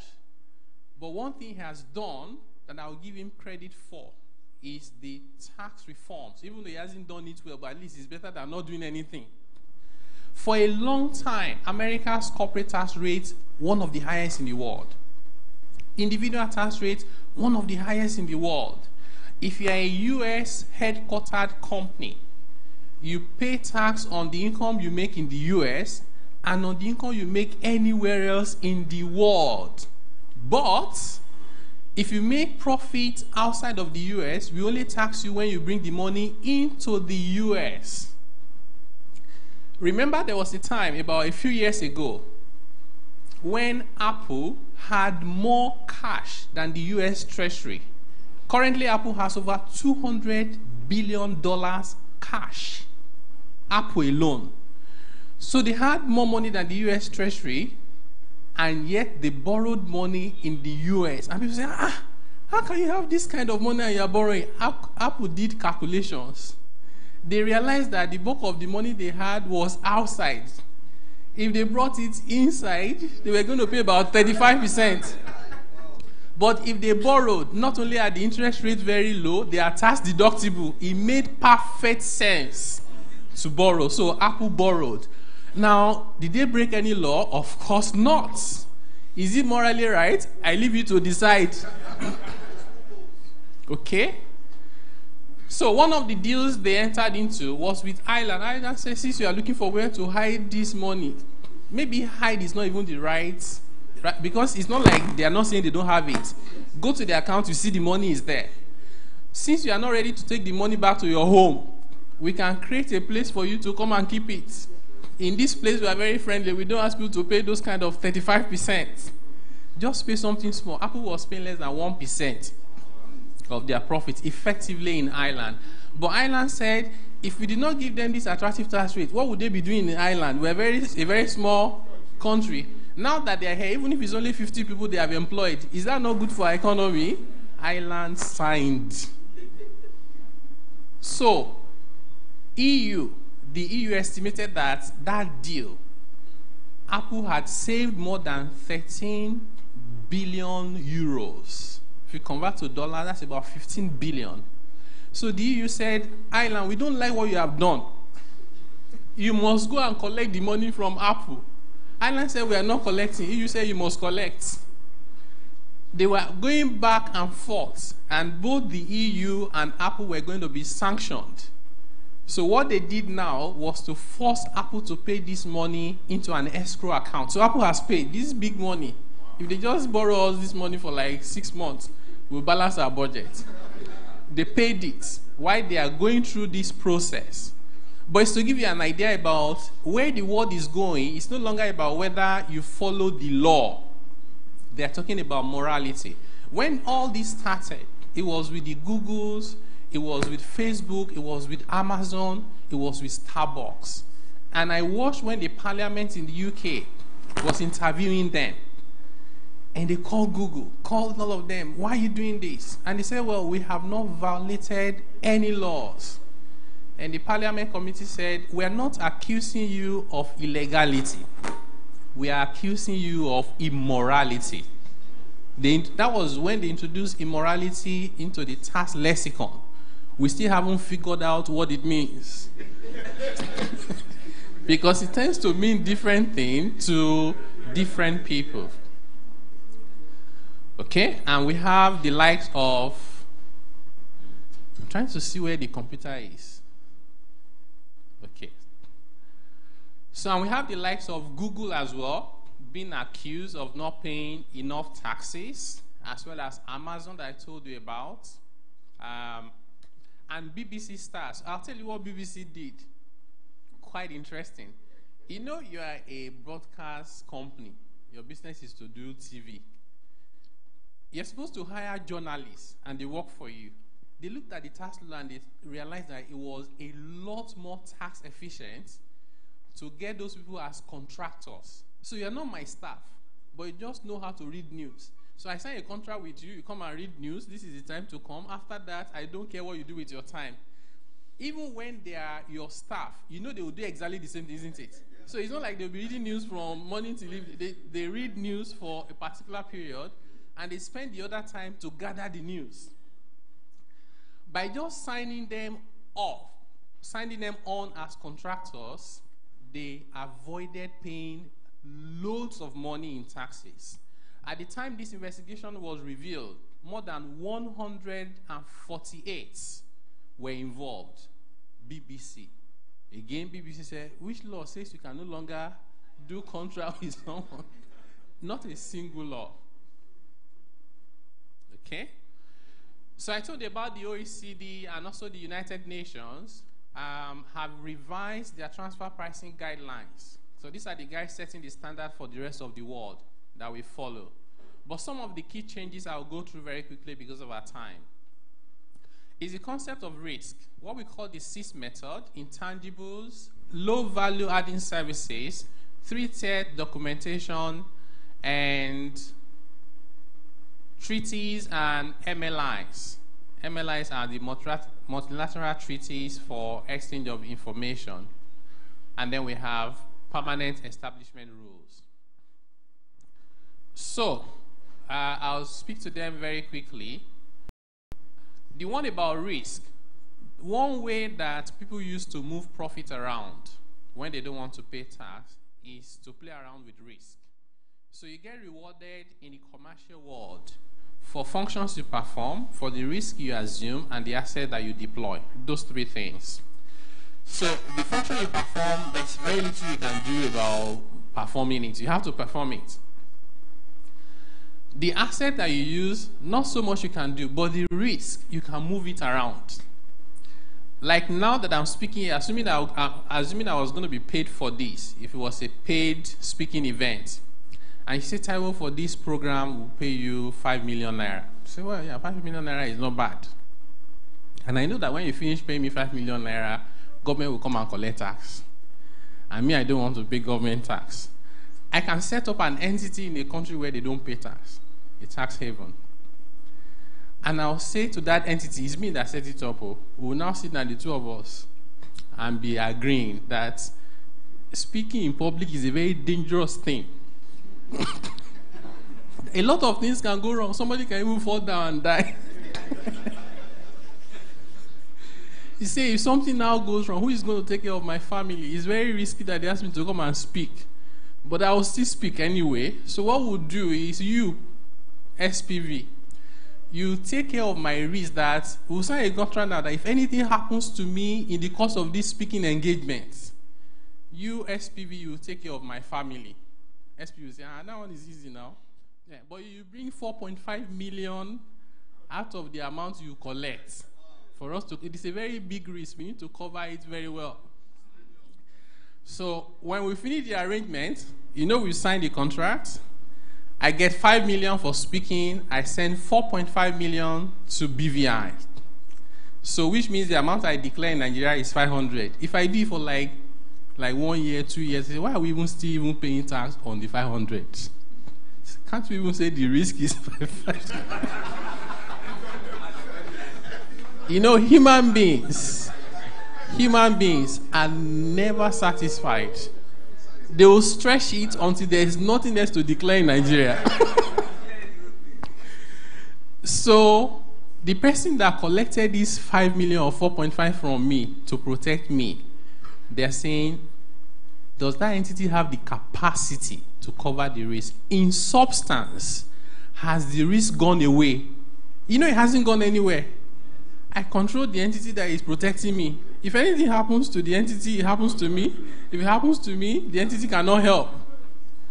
So we have to then look at the consequences of the risk, the outcome, the capacity to manage it and carry that risk before you can be compensated under the new regime. Now, you must identify the risk, review the risk and the contract, do functional analysis, compare and your conduct with the agreement. What did you write and what are you doing, and are they consistent? Then you allocate the risk and determine the price. So the sixth method is, we used to have 5 methods. So they've introduced the sixth one. That's why they call it the sixth method. And it's an application of the comparable uncontrolled price method. That's the most popular method, where you just go and say, if I'm related to PACM, I'm one of the officers, and I'm the one supplying bottled water for these events. Say, how are we sure that your price is reflective of fair value? Say, don't worry, just go on the street. Pretend that you want to buy the same quantity that I bought and supplied to PACM. How much would they charge you? That's the comparable uncontrolled price. So what they've now done is to say, in instances, especially for commodities, the fact that, you know, there's a listed price. You know, if you want to find out how much they are selling crude oil per barrel today, you can find. Just Google it. But have you thought about it that most of the multinational oil companies are subsidiaries of global companies? And then all their production that they're entitled to in Nigeria, they sell to their related parties. Some of the contracts are signed forward. They even know how much they will sell, what they will produce in 5 months' time already. So the question is, how would the taxman know whether that price is the right price? We say, okay, what we can do is, on one hand, we can wait until that your parent company has sold it to a third party. Whatever amount that parent company sold to a third party for is the price at which they should have bought from Nigeria. You know, it makes sense. Yeah, plenty of sense to me. So it doesn't matter what the listed price is, especially if the listed price is lower. We'll take that higher price as a reflection of the true price. Intangibles. A long time ago, the world was physical, completely physical. Even the marketplace was a location where people went with goods and services, and they transacted. You say, on Thursday, when I was growing up in the village, I grew up in the village, every Thursday we are going to the markets. Everybody comes and they converge in a place. When their market has finished, until next week, no market again. And then the world evolved from the age of trade by barter to the time that they were trading using salt as a of exchange. All the way it evolved. And today, the most powerful, largest, most profitable companies in the world are selling things you cannot even see. You cannot even touch. You cannot feel. So this intangible is worth now more than anything else in the world. But how do you determine how to reward it? Some of it is difficult to even understand. So under the old regime, we look at who is the legal owner of the intangible property. Is there a contract? And we determine the returns. Under the new regime, that will not fly anymore. They've come up with this framework. It's called DEMP. It's DEMP and E. What does that stand for? Before you can get any return from intangible assets, you must be able to demonstrate that you developed it. okay? And that you spend money on enhancements. And that you spend domestic cement manufacturing company. You know, like in Nigeria now, you can close your eyes and say the number one cement manufacturer in Nigeria is what?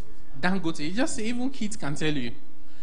So the equivalent of Dangote cement in Kenya was now acquired by a global cement company. And they brought their own logo. They know that people are not buying their logo. It's the local logo that people recognize. They kept it there and put their own logo by the side. Before we knew it, they were charging 5% of sales. The tax authorities say, this is your logo that nobody recognizes. How can you demonstrate to us that since you added this logo, sales has gone up than it was going up before? They could not demonstrate. So at the end of the day, the court ruled that that intellectual property has added no benefit, and therefore no return was due for payment under the contract. And it made sense to me. So one area of focus is intangibles. Then we have low value adding services. Let me ask you a question, and please be honest. Accounting, you know we're accountants, apart from my sister. Even my sister, we can induct you. You must be an accountant by force. She has become one. God bless you, sir. So, you know we're accountants. Tell me, in your own views, do you think accounting services are high value services or low value services or no value at all? Somebody's already protesting. Okay, so it cannot be no value, right? So let's debate between high and low. Is accounting services high value or low value? Who wants to try? What do you think? What's your mind telling you? Just be honest, you know. Is what? Low value, okay? Do you agree with my sister there? Somebody say light is not possible. How can we? All the effort we used to write ICANN exam. You know how difficult it was to pass ICANN exam? So people slept inside pie there. That was where I did my own. Mosquito all over night. You put water inside, leg inside water, inside buckets. You come and say it's low service. What do you mean by that? The bad news is that accounting services is low value adding. At least you trust me because I'm an accountant 100%. I do not feel excited saying it, but I just have to be honest. You know how you tell? What do we do as accountants? A lot of what we do is process, is backward looking.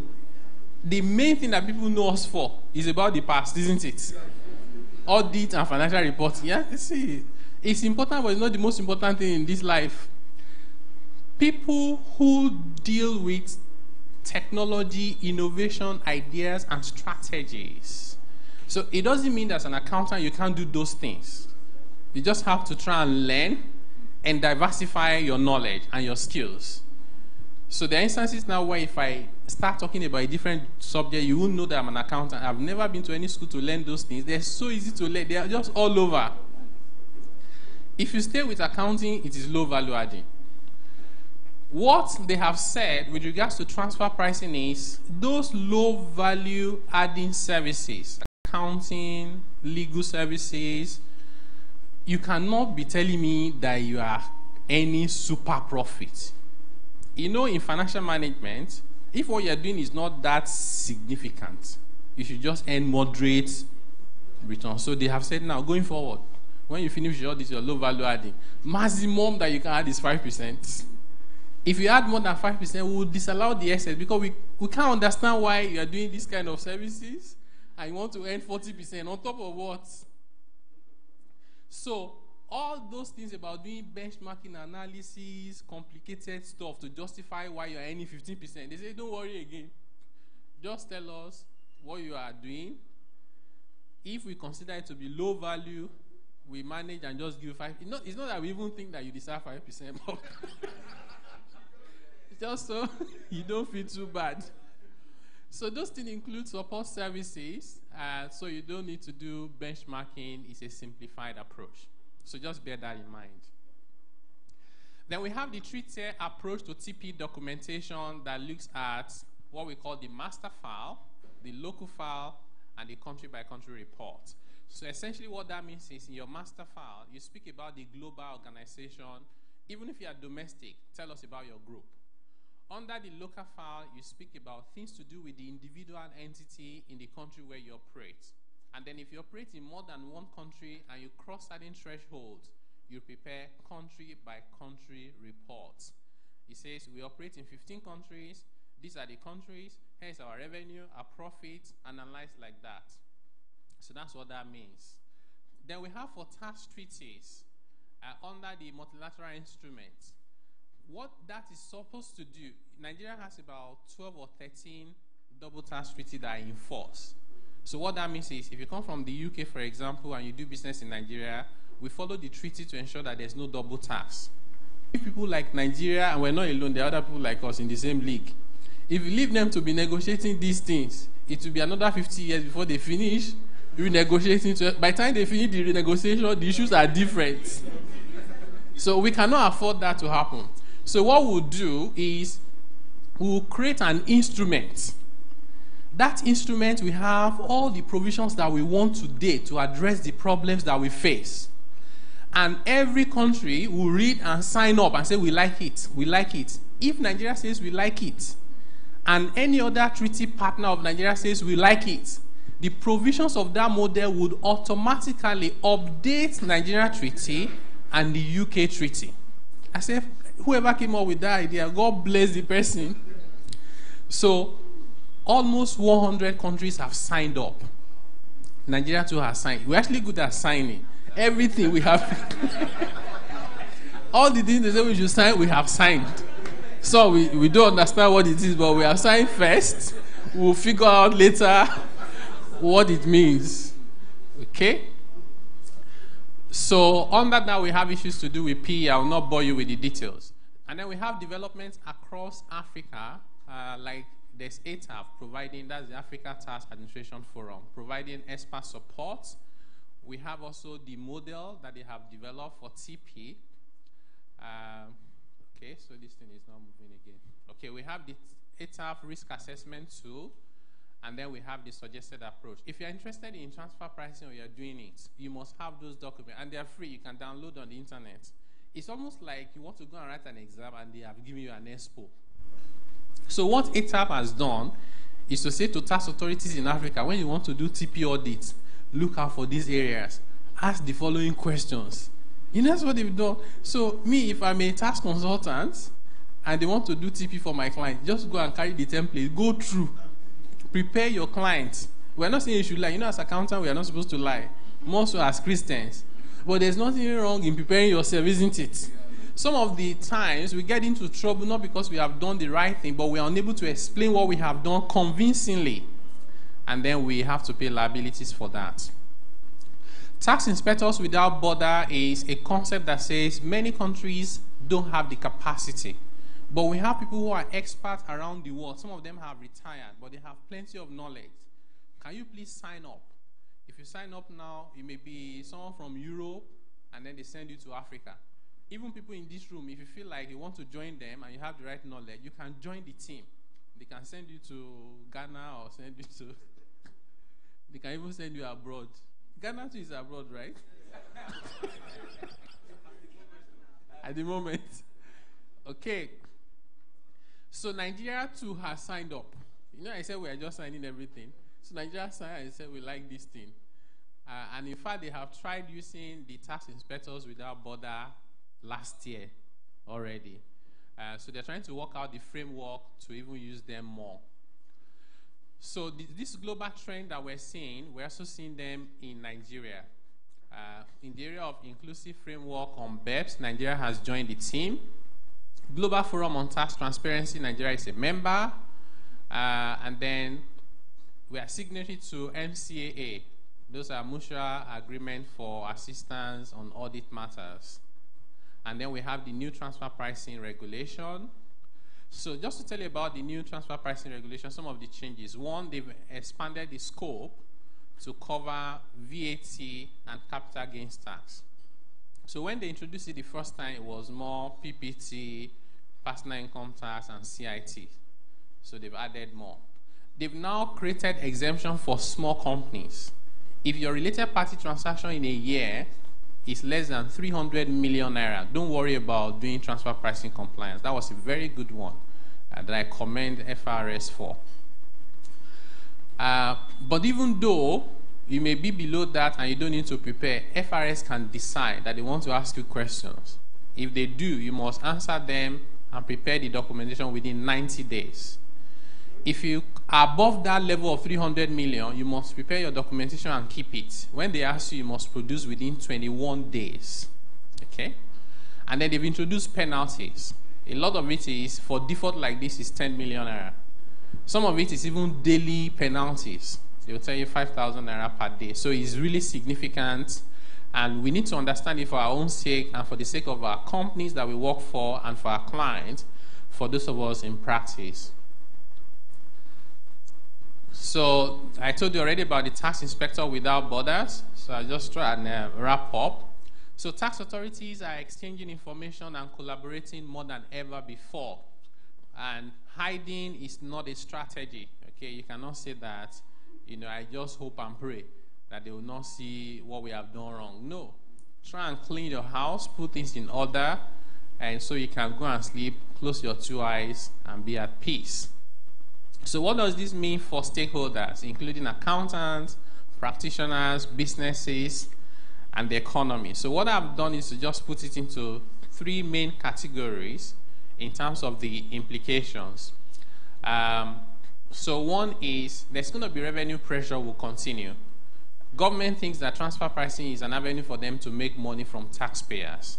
So what that means, you're going to be under pressure. You need to prepare for that. There will be cash flow challenges. When people don't pay their taxes, whether it's evasion, whether it's avoidance, they don't open a separate account and start keeping the money there. So that when the tax man comes, they say, well, sorry, they just bring it and pay. The reality is, when people don't pay taxes, they spend the money on other things. So when the tax man comes, you struggle. Even when you have admitted that the amount is due, you still don't have the money to pay. So it's a cash flow issue. And we say that profit is an opinion and cash is facts, isn't it? So if you don't have cash, it doesn't matter whether you are profitable. Going concern will be a problem. There's also tax scrutiny and exposure. So a lot of this information we're having in the public space, we didn't used to have them before. So governments, media, and the public are focusing on everybody. So this is the point about audits. Audits are on the rise.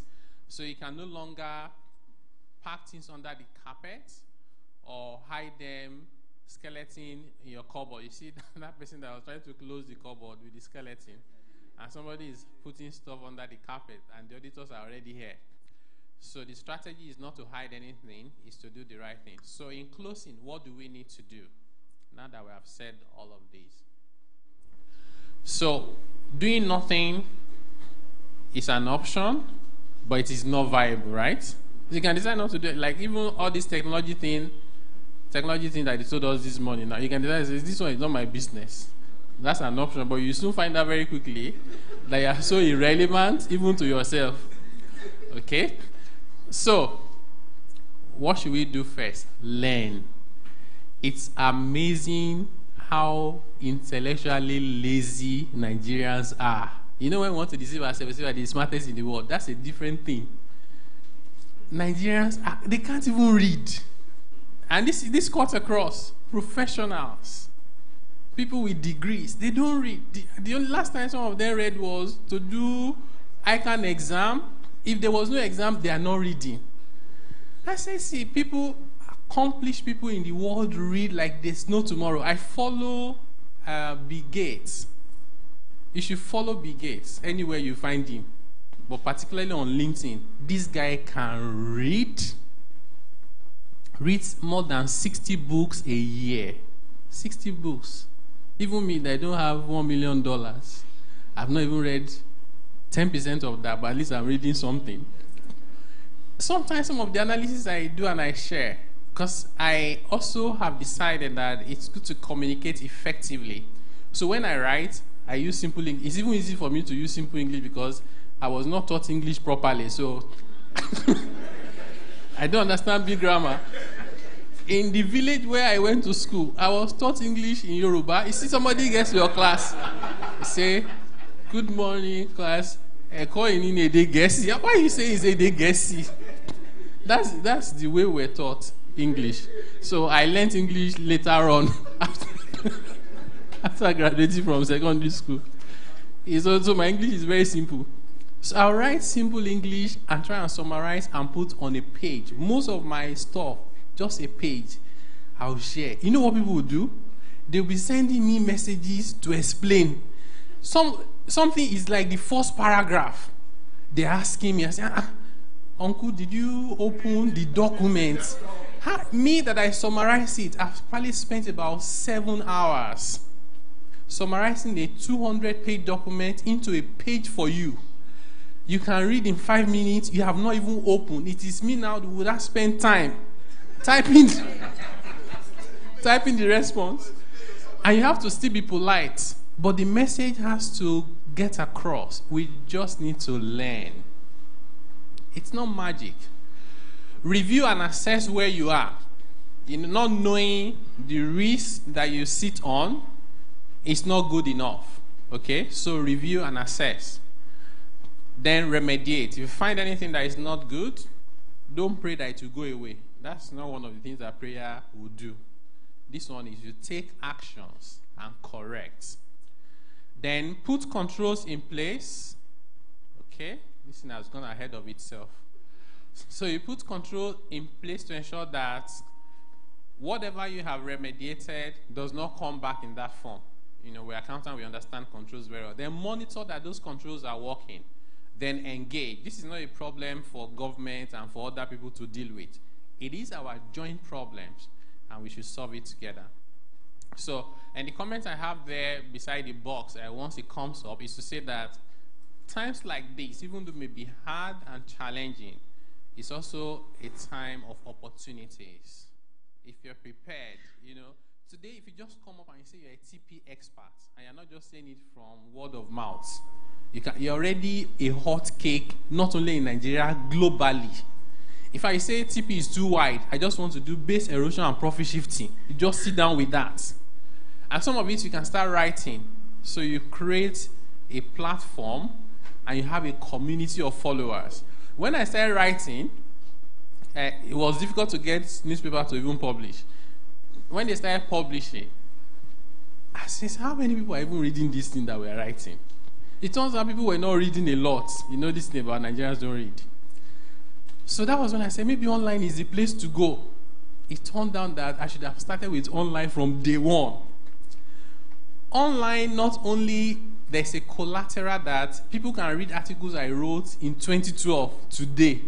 Nobody will go and look for Guardian of 2012. Where would you find it? And not only can people read from Nigeria, they read from all over the world. Guardian will be limited to Nigeria, isn't it? The printed version. Same thing for Business Day. I found out very quickly that journalists from Europe, from the US, were calling me and sending me emails for my views. I said, suddenly I'm an international man now. It turns out those guys are looking for information from countries like Nigeria that they can rely on. They can't find. It is article and PDP that is all over the place. Things that are useless to even the creator of the content.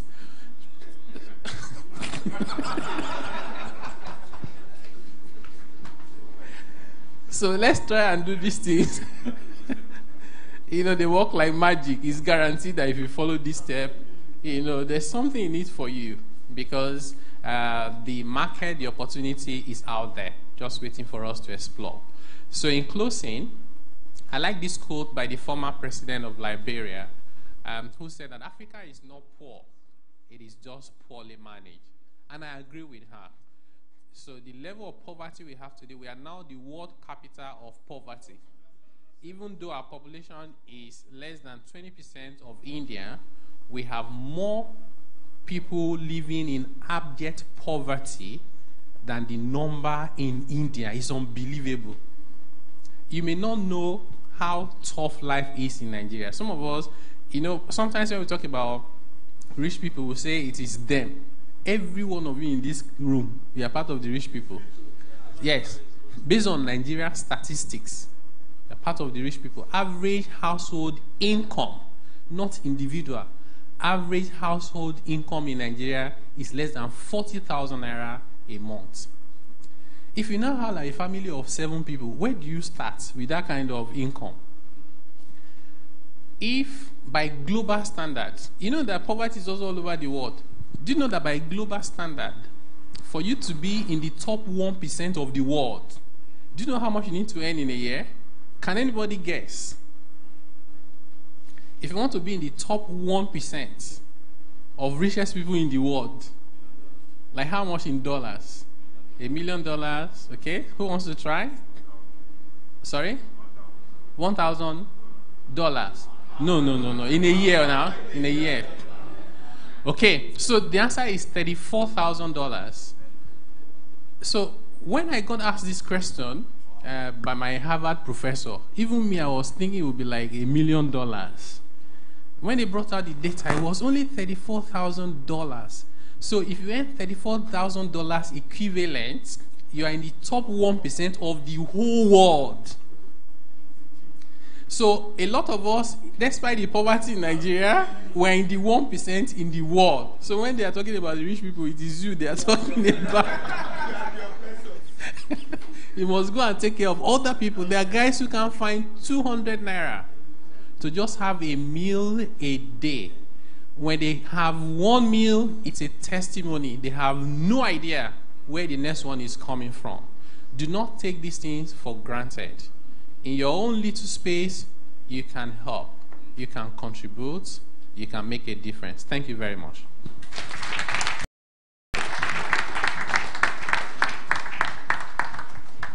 I still need to for questions, right? Okay. Thank you very much, sir. So just take the questions now. Question and answer for Mr. Taiwo Idele. Okay, sir. Thank you. This is a very unique opportunity because Taiwo, you are not only in the forefront of development of tax policies, you are close to these people. I know. And he knows that I know. Taiwo, the truth is this. You have mentioned one critical thing, tax justice. In any system where there is this disproportionate weight being put on people who don't even have the capacity, how do we address it? Because this is something that even annoys me. In Lagos State, I will just use Lagos State for example. You see these small girls working in the tax office, riding in brand new buses, very clean buses, going to people having kiosks and demanding and giving them some unreasonable assessments. And they ask them, and they said they want to seal up the shop. I said, the fellow is maybe employing 1 or 2 clerks. Like you said, somebody who is grossly underemployed. Some of them are graduates. And they pay them 5,000 naira. Do you believe that graduates manning those kiosks get paid 5,000 naira? And you now come and you say you want to lock up the shop. Please, how do we get these our decision makers who belong to this 1%, who should bear the brunt of the weight for the 90%, knowing Nigeria for what it is? Our National Assembly, let's start from there. People earn income for doing virtually nothing. Let me just not analyze that one.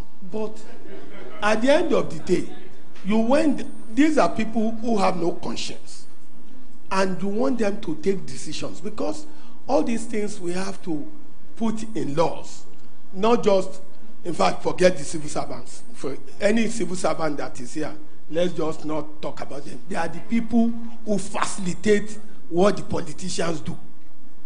Please, how do we get out of this quagmire? That we require these same people to take decisions to reverse that trend, because you find that the low income people bear such a disproportionate thing. Don't carry our labor unions that will look at a governor who is not paying salaries for 6 months, 7 months. He gets re-elected, and the stupid people are asking for an increase in minimum wage. They are not, some states still pay less than 10,000 as minimum wage, and they are not paying. And the man gets re-elected. Please, how can you say, please, no, I'm not asking you just, it's a very serious issue. Because when you look at this system, we keep rolling over the same set of human beings, the same set of problems.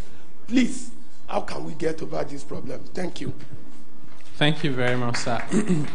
I feel, my brother's passion, and I feel the same way. There have been days that I cried for things I saw. So, and I never feel helpless in any situations. So I've been doing, I'm not alone, so I will not claim credit alone. So, but in my personal capacity, there's a lot I've been doing. So, our brother mentioned National Assembly. There's a report that the presidency and the National Assembly have not remitted PAYE of their staff for years. So the presidency is owing more than 300 million naira, National Assembly more than 900 million naira. Now, these are guys who haven't paid taxes on their own income. Then the people they employed use our money to pay. They deducted their PAYE. They did not remit to government for years. So the question is there any hope that these guys will do anything differently? No.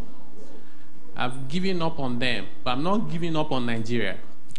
I've registered a platform, so I'll tell you about it. I've registered a Taxpayers Association of Nigeria. The only reason why we haven't launched, I was going to launch it in October, still trying to raise enough money for it to operate for about 6 months before we get support from the public and international community. I have come to a conclusion that the people have to drive this. Even the hardest of dictator is afraid of the court of public opinion. But that public must be rightly informed. So I have plenty of information and data, because you have to be very neutral and objective. Put things out there. Who is holding them to account whether they have paid taxes? People that are in the National Assembly. I said that if I have the powers to be the president of Nigeria for a few months before election, I'll clean Nigeria in less than 2 years. And the way I'll do it is so easy. It's tax. The only one person I need, that's the person I appoint as the head of INEC. It has to be someone that understands what I'm saying. If the person doesn't understand, I'll fire them, whether there's due process or not. You have one job, in addition to anything in the law. Every single person who stands for office must have complied with taxes, pay the right amount of tax at the right time. There are governors who went and paid taxes for 3 years, and the date for the tax of 2016 was before the date of 2013, and it was written on Saturday. So you know that these things were things they arranged close to the election, and it was 50,000 they paid, even though they drove a bulletproof car to go and do screening. How do you reconcile it? As if we don't use our brain. But if you get that done, what you do is, in an environment like this, it is difficult to pay tax and pay it correctly at the right time. Only extremely decent people would have done that. So what you do overnight is to clear out all the touts from contesting. They can go to court. We deal with it when we get there. They haven't paid tax. Tax is one of the offenses in the world that is easy to prosecute. But I know that will not happen. Not anytime soon. So the other one is, can we come together as a people? Imagine we can get 10 million to sign up. And some of us who have the knowledge, And you'll be amazed at people who have volunteered to join this initiative at different levels. In fact, I met the tax ombudsman for the US, a lady called Nina. She's the tax advocate. She was very excited because they've done this in a few countries, and I have full support even internationally. It was a tug of war to register this association. They did not want to register it, as you would imagine, but we got it registered eventually. Because I went to the villa for a meeting with the vice president when they had invited me to join Enabling Business Environment Feedback. So I packaged the story for them carefully. I said, well, you know, we're even trying to help Nigeria register Taxpayer Association of Nigeria to educate the public and stuff. I did not tell them the other side of, we want to use it. So that's how they call the head of CA. Why wouldn't you do that? So they registered it. So once we launch, you find us. The next date now is, we're hoping to do it in January. Once we launch, you find us everywhere. You'll be in the media, social media, print. Please just follow. It will cost you nothing, but just follow. And whatever we put out, read and share. I have said to myself that even if the middle class can just commit today, that they will learn, get the right knowledge, and educate others. I can tell you for a fact, every single person in this room is so knowledgeable that if they take the time to learn a little bit more, they can compete with anyone, anywhere in the world. But that's actually not the point. The point is, there will be at least 10 people who trust you so well that if you call them up and you explain anything to them, they go with you. If I go through my phone contacts, I have people who are close to me that if I call them and say, this election that is coming, don't do this, don't do that. This is the analysis that I write. And make sure you are objective, because if you fail them, it's a trust matter. And then if we are 1 million of us middle class and we all educate 10 each, we have 10 million people who, when they get to the polling booth, are voting for tomorrow, not for the 2,000 naira today. So what I'm hoping is that this platform we're working on will help us to hold power to account so that we force that change from the outside, because from the inside seems hopeless. So that's where we are. Thank you very much, sir. Thank you very much, sir. Because of our time, sir, we will take just 2 questions. Okay. We have an online question. We'll just take 2 questions for those that are around. And also for Dr. Yinka, we'll take just 2 questions for her. So we'll start with... Okay. We have 2 people that wanted to ask. So let's start with one person. Do you have anybody with a question? We'll take on this side, and we'll take on that side. Okay. Male and female. So we start. We have a male for the second question. Gender equality. Thank you very much, sir. My question is on TP. For, like you said earlier, for companies with less than 300 million, they are not meant to do anything for now, but just keep the record. Yeah. For a company that has affiliates in other countries, but deal at arm's length, are they meant to at least file for TP? That's one. Then another thing is, for such companies, let's assume you have affiliates in UK, Kenya, and the likes, but your UK office selling to you with, let's say, 3%. Your UK office pay their taxes, likewise you do. You don't have any more like having to transfer any fund to them or the likes. Are you meant to still do this transfer pricing thing and file with FRS? Thank you. All right. Okay, so very straightforward questions. So the first one about if you have affiliates in other countries, Nigeria, FRS can only make rules for Nigeria. So even though your related party transaction may be under 300 million, if you have an affiliate in Ghana, and Ghana does not have a threshold, you still have to do TP for Ghana purposes. And Nigeria can invite you to do despite not having 300 million. So usually when you have international affiliate, the rules are a little bit different and the compliance obligations are more. Now you have a foreign affiliate, maybe in the UK, you do services, you get 3%, and that's it. Do you still need to do TP? The question is whether you should even be paying 3%. So the taxman says, why are you paying 3%? Why is it not 1%? And why is it not 10%? So one of the things they've introduced in the new transfer pricing regulation is a test they call, you must test for benefit and test for shareholder service. Imagine that you're a subsidiary of a global company and your group is headquartered in the US. The US doesn't use IFRS. They use US GAAP, isn't it? So you in Nigeria, you must prepare your account based on IFRS. So you prepare the account, you file returns, everything is fine, audited and signed. America now says they must consolidate you, right? Because you're a subsidiary. And they cannot consolidate IFRS directly into US GAAP. They must convert it first. They now send 2 guys from the US, head office, to come to Nigeria and do conversion. So they now said, the flight, you must pay. For doing conversion, you must pay 2%. The TP regulation says, how is that our headache that you have to consolidate? Is it us that is doing consolidated accounts? The fact that you have receipts or flight tickets, we're not asking for evidence of whether you flew. We're saying the benefit of what you have done. Who has the benefits?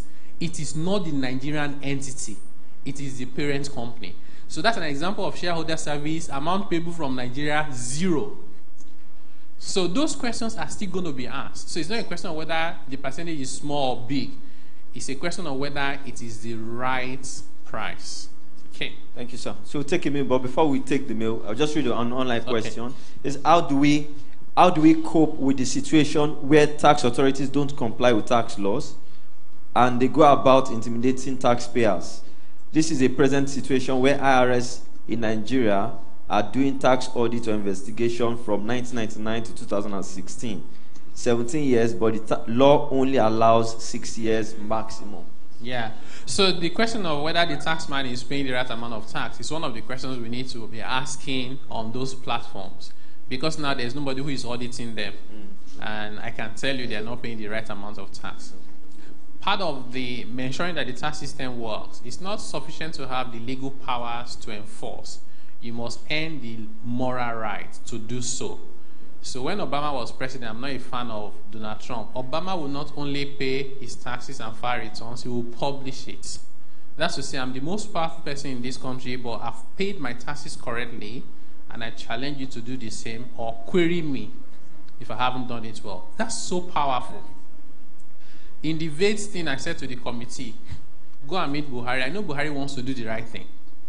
Go and sit down with him and say, oh God, this is the tax you need to pay. He will pay. Then minister, let all of them do it. Ask the governors to do it at NEC. Then show to Nigerians that you guys who are leading us are now compliant.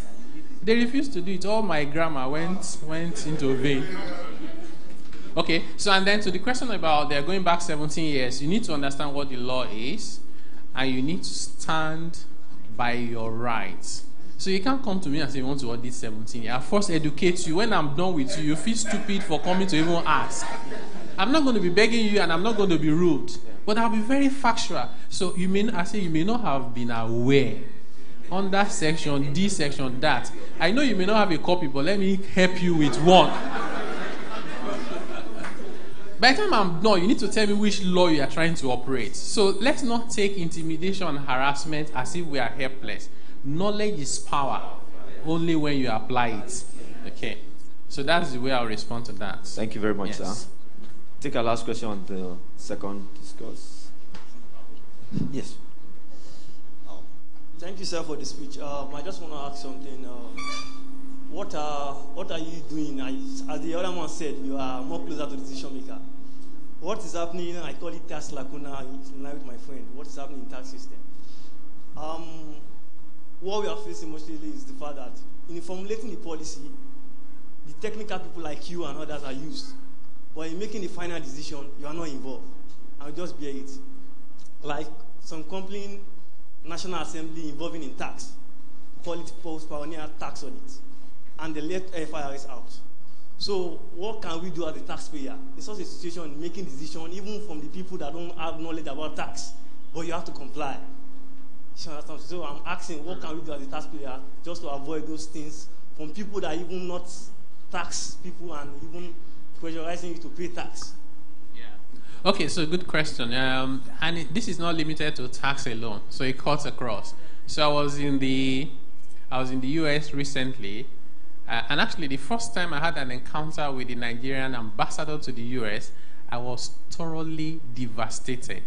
So they had organized an investor summit in the US, Washington, and they were hosting it at the Nigerian embassy. So I went because I was already in the US for some other activities. Let me go and support my country. The organization was upside down, first and foremost. I said, can't we even be organized even in a foreign land? So my name is Taiwo Edele. I registered to find my name. After this was me staying on the queue, and we're not very many. The thing wasn't moving. After finding, say, come and print the jacket. So the name has been printed somewhere. The jacket to hold it is somewhere else. And the person who is in charge of jacket is not there. You're looking for the guy. And I saw the white people, and I was sorry for them that they have to go through that. Anyway, we did not start on time. It was very, very late.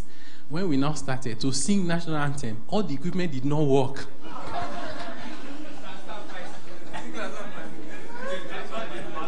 So we now say, okay, let's just quickly manage and sing the thing ourselves. When we now finish, we're now looking for trouble to say, let's now do American anthem.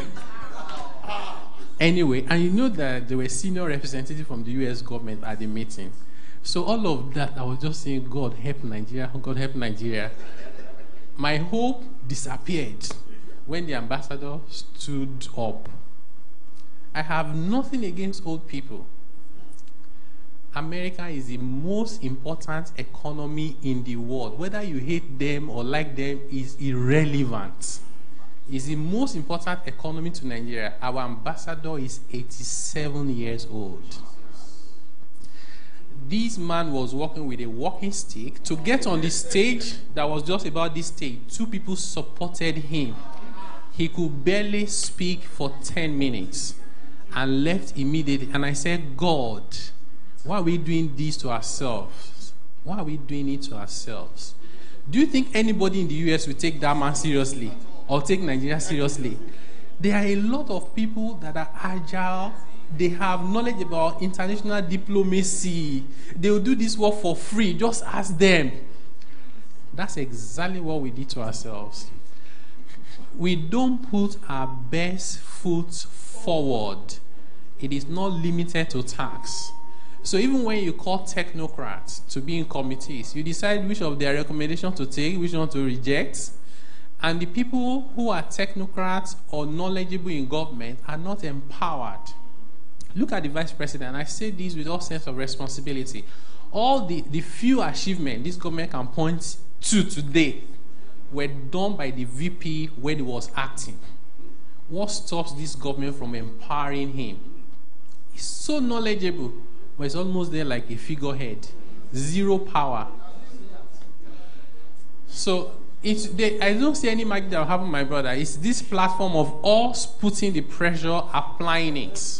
Hopefully we get to a point quickly because time is of the essence. We've almost wasted a generation already. Every single day that we wait, we waste a lot of people. I don't know whether God will forgive us, but God is very merciful. But whatever we can do in our own little space, we must do it. We owe it to ourselves and to society to do those things. Because I know that some of us here too, we have the opportunity to interact with power. What do we tell them? A lot of us is vested interest. How do you get your own? That's what people always talk about. So God will help us, and may we also help ourselves.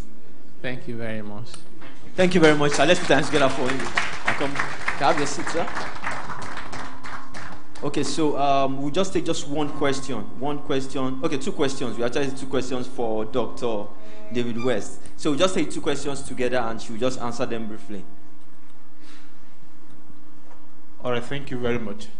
Actually, want to ask, talking about technology, what kind of advice will you give to a professional body like ICANN on development of manpower to cope with these challenges we have identified?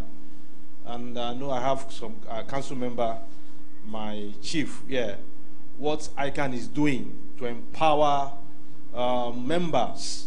Because after talk, what do we do next?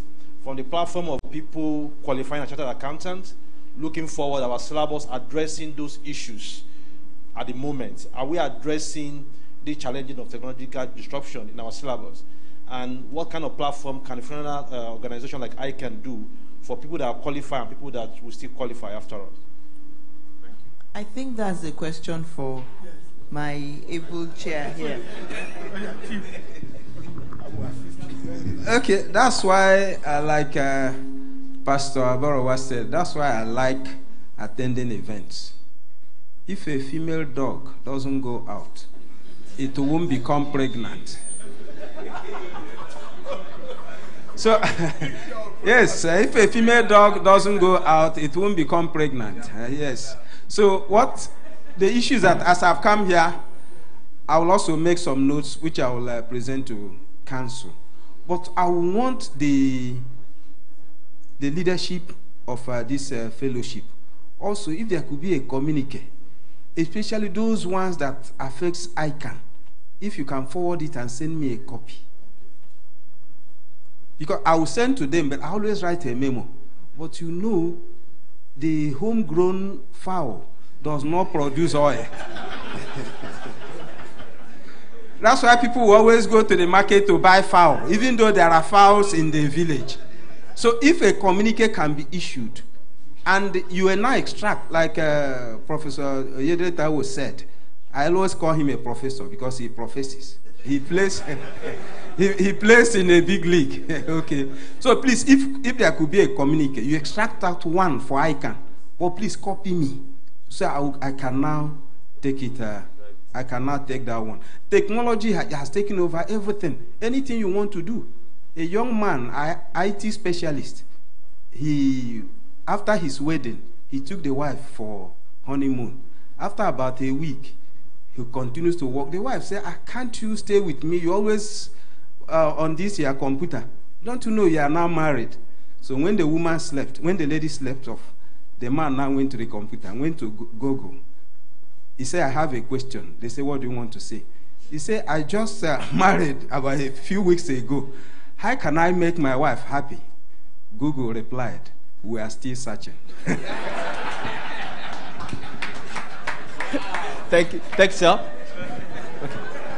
But let me add to that, and I think this is one of the reasons why we're here. Okay. Currency and recency is something that we all need to do. And as professional practices as well, ICANN and all the other professional practices, we must always be willing to reintegrate and reverse engineer and renew. And I think it should be a part of your continuous improvement activities, that even your curriculum, how relevant is it for the workplace? Are people just staying up at night to get a qualification that, again, does not really give them any competitive advantage in the marketplace? Because tomorrow, if you realize it, what is the value of an ICANN fellowship or an ICANN certificate in 5 years' time? If I can practice globally and I don't need you, then you become less relevant. So it's for all of us to sort of look ahead and begin to say, what do we need to be doing to ensure that we can continue being relevant? Otherwise, we'll become obsolete. Thank you very much. Thank you. Because my only reason for wanting to talk is because I'm involved. That's the one. We should have this type of fora more often. And we have talked about at the conference, Tago was there. He was a lead paper presenter. This disruptive technology came on. The issue came on. But like he said, our members not only don't read, they don't even watch. This is a very grave thing. I'm saying it because we are in-house. I may not want to admit it in public. But I tell you, even our young ones, you know, as she was presenting, I mentioned Generation Z. Those people who live their lives on their phones and they are thinking, But they are bringing irrelevant things. Useless, totally useless things. Please, I'm taking it very seriously. One time I was director, members, education, and training. And we had our MCPE programs. We are 10,000, you pay 10,000 naira for a 2-3 day program. And some members said they were so broke they couldn't pay. And they went to the president and he was giving them a listening ear and was, Mr. Adepate, why are you reluctant? I said, no. Convince me that these people don't spend 10,000 naira in a month. And at one of these, a forum like this, I just told them that you are now unemployed. You will soon become unemployable. Please, this generation, please go and Google what Generation Z is and know the age range. You will know that most of our students here will fall in. And please, I will tell you, now to the curriculum. Our tuition houses, how many, is there anybody from any tuition house, even the... Yeah, we are all chartered accountants, yes, sir. I said tuition houses. Okay. I didn't say... Okay. Just raise your hand if you are a lecturer in any of the, or a director in any of those tuition houses. You see. You see. Truly, where is Mr. Adegwenru? Yes. Mr. Adegwenru called me this morning at 8:30. In fact, I thought this thing had taken place last Saturday, so I sent apologies and things. So he called me this morning and said, this. I said, no. I jumped in here. Please, we must test and hunger for knowledge. She said something. IT keeps changing. The best programmers in the world are not people who went to read computer science. So, please, you have so many opportunities abound. But let me tell you, traditional accounting is dead. Don't say it's dying. It's dead. Dead on arrival. That is the truth. Unless we tell ourselves the home truth. Please, I'm taking your time, but this is a unique opportunity. And this fellowship provides something that inspires so much in me. In fact, I was just rising up from a late night that when he called me, I said, I must be here. And that was responsible for my coming late anyway. Please, IT in our curriculum. Why did I ask if these people are here? We keep asking them, contribute to this profession. Mr. Oyedele is here, is involved deeply. In fact, we changed the whole advanced tax syllabus entirely at his instance after we had published the first version. Because when he said, I said, no, these things are right. We must. Please. IT in IFAC curriculum, we have what is called the International Education Guidelines and Standards. You have them. They are all public materials. Please. Accountancy training these days comprises 3 legs. Accounting is only one of the 3 legs. IT and management are the other 2 legs. They carry the same weight. Please, in fact, who was it that said if somebody was working where they are not using computer, the first should start looking desperately for another job? Please, if there be any of our trainees that is not currently versatile with IT, in the developed world, it is taken for granted. It's just like your mother tongue. They just assume that from childhood you have been playing with this thing, but you know it is not so with you. And many of your own generation, the moment you finish your ICANN, you are emigrating to even Afghanistan. I'm telling no, you can see the way I'm talking. I'm really, really moved because this profession offers a unique opportunity to our youth because it gives you opportunity to diversify into virtually any area of life. The current president of ICANN has done nothing after his involvement with PwC. He's done nothing other than IT all his life. He's done nothing. He knows nothing else. I doubt if he knows even where debit should be now or credit should be. But do you know he has made a living that way? You must add value. In fact, when Madam said accounting is lowly rated, it depends on what you call accounting. Traditional accounting is dead. Please, IT is incorporated in MI. You understand? The syllabus, what we have done in that syllabus is to make it more practical rather than asking you what is the component of hard disk, all those stupid questions that the man will never get to use.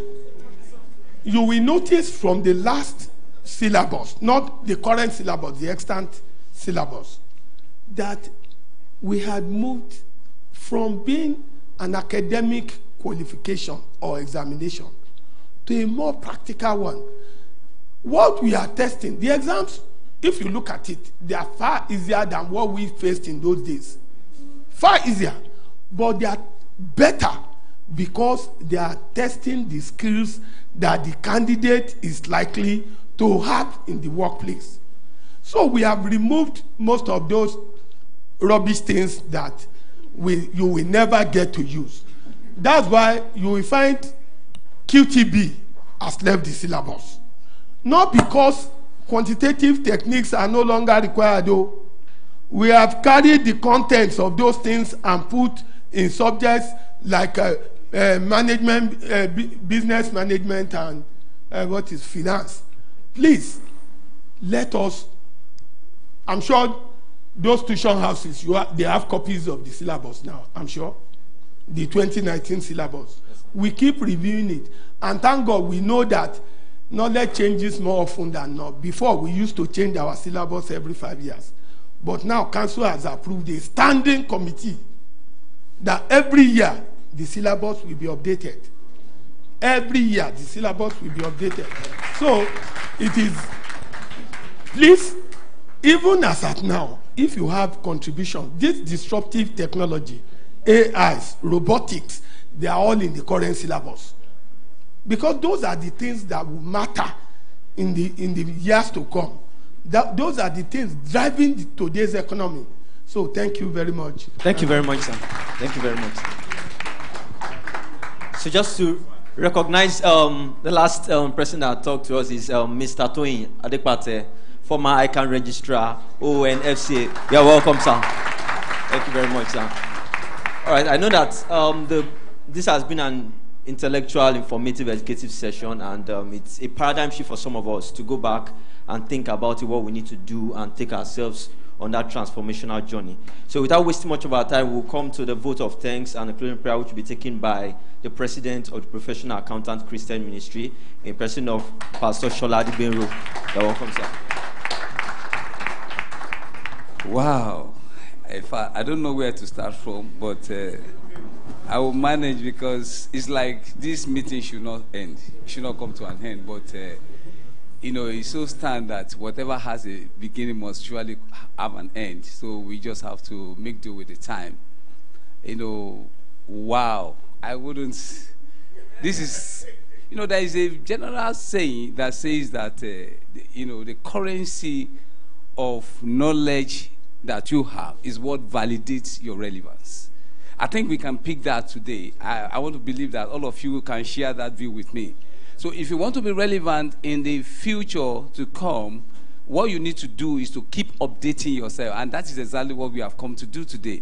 To add value, to add color to what we are carrying. Not just carrying the paper, but just, to update ourselves, and then we are very, delighted to have in our midst, I will call them galaxies of intellectuals, the likes of our mommy Dr. Yinka, David West, and our usual consistent Mr. Taiwo Oyedele. Let's give them they have done good justice. In fact, today I have a lot of take home. I'm trying to rearrange my reading table, everything, my shelf. I just have to, hit the ground and, run. That is just what I want to do. And I want to believe that all of us, because that is the beauty we can add to what we have had today. Because there is no point coming to waste this lot of time. And then with these people, that is the only way you can actually commend their effort on us. Let's give them a round of applause again. Mr. Taiwo, and then the first speaker, Dr. Yinka, David West, we really appreciate you. We thank you so much. And then I want to really seize this opportunity also to acknowledge the presence of our former ICANN registrar, Mr. Adepate, is also here. What happened was that I sent him a message, dropped on our platform by my pastor, Pastor Niyi Oshisoya. So I was like, let me give this opportunity to because this is one of the discourse that concerns them and is to make our profession relevant in the future. So I want him to be there because they are the ones that convey the message that we have. We live in this place to them in the institute. So I sent him a message and he was like, that it was in I can't review syllabus and that he couldn't make it. I said, no, sir, it's taking place. So I now decided to do a follow-up this morning. So amazing to see him. And I told Pastor when I came, and he said, let me go and get my things together. This is the kind of spirit we are talking about. Thank you so much, Mr. Adipate. And also my chief, ever-present chief. Anytime we call him, is on our beck and call. Shiva Laribe, we really welcome you. And all the ICANN Institute council member, we also welcome you. And I want to welcome all my pastors, all the organizers, my strategists, well done. And all my pastorates, I really appreciate all of you. And I want to take this opportunity also to appreciate all and sundry for taking this thing very, importantly and come and add to the knowledge that you have. Whatever you have had today, my prayer is that there is going to be an increase in the name of Jesus. And that increase will not come by sitting down, just hit the ground and run. You have had it all. And God will empower you in Jesus' name. Right now, I just want to really call on our speaker. They have done so much justice to what topic they have told us, and then we want to call them to the podium to do a presentation to them. And I want to call on my strategist. I think will join me to do the presentation. Thank you. Okay, Dr. Yinka, do we need to bring it out? Okay.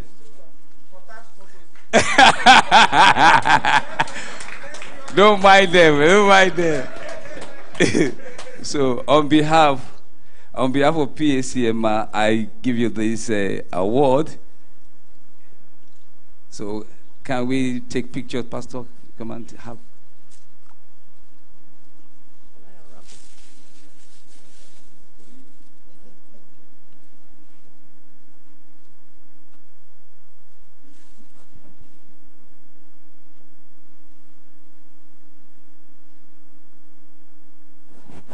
Congratulations, man. Thank you, man. So I call on Mr. Taiwo Oyedele also. Thank you so much. Thank you so much for the knowledge. Thank you. Thank you, sir.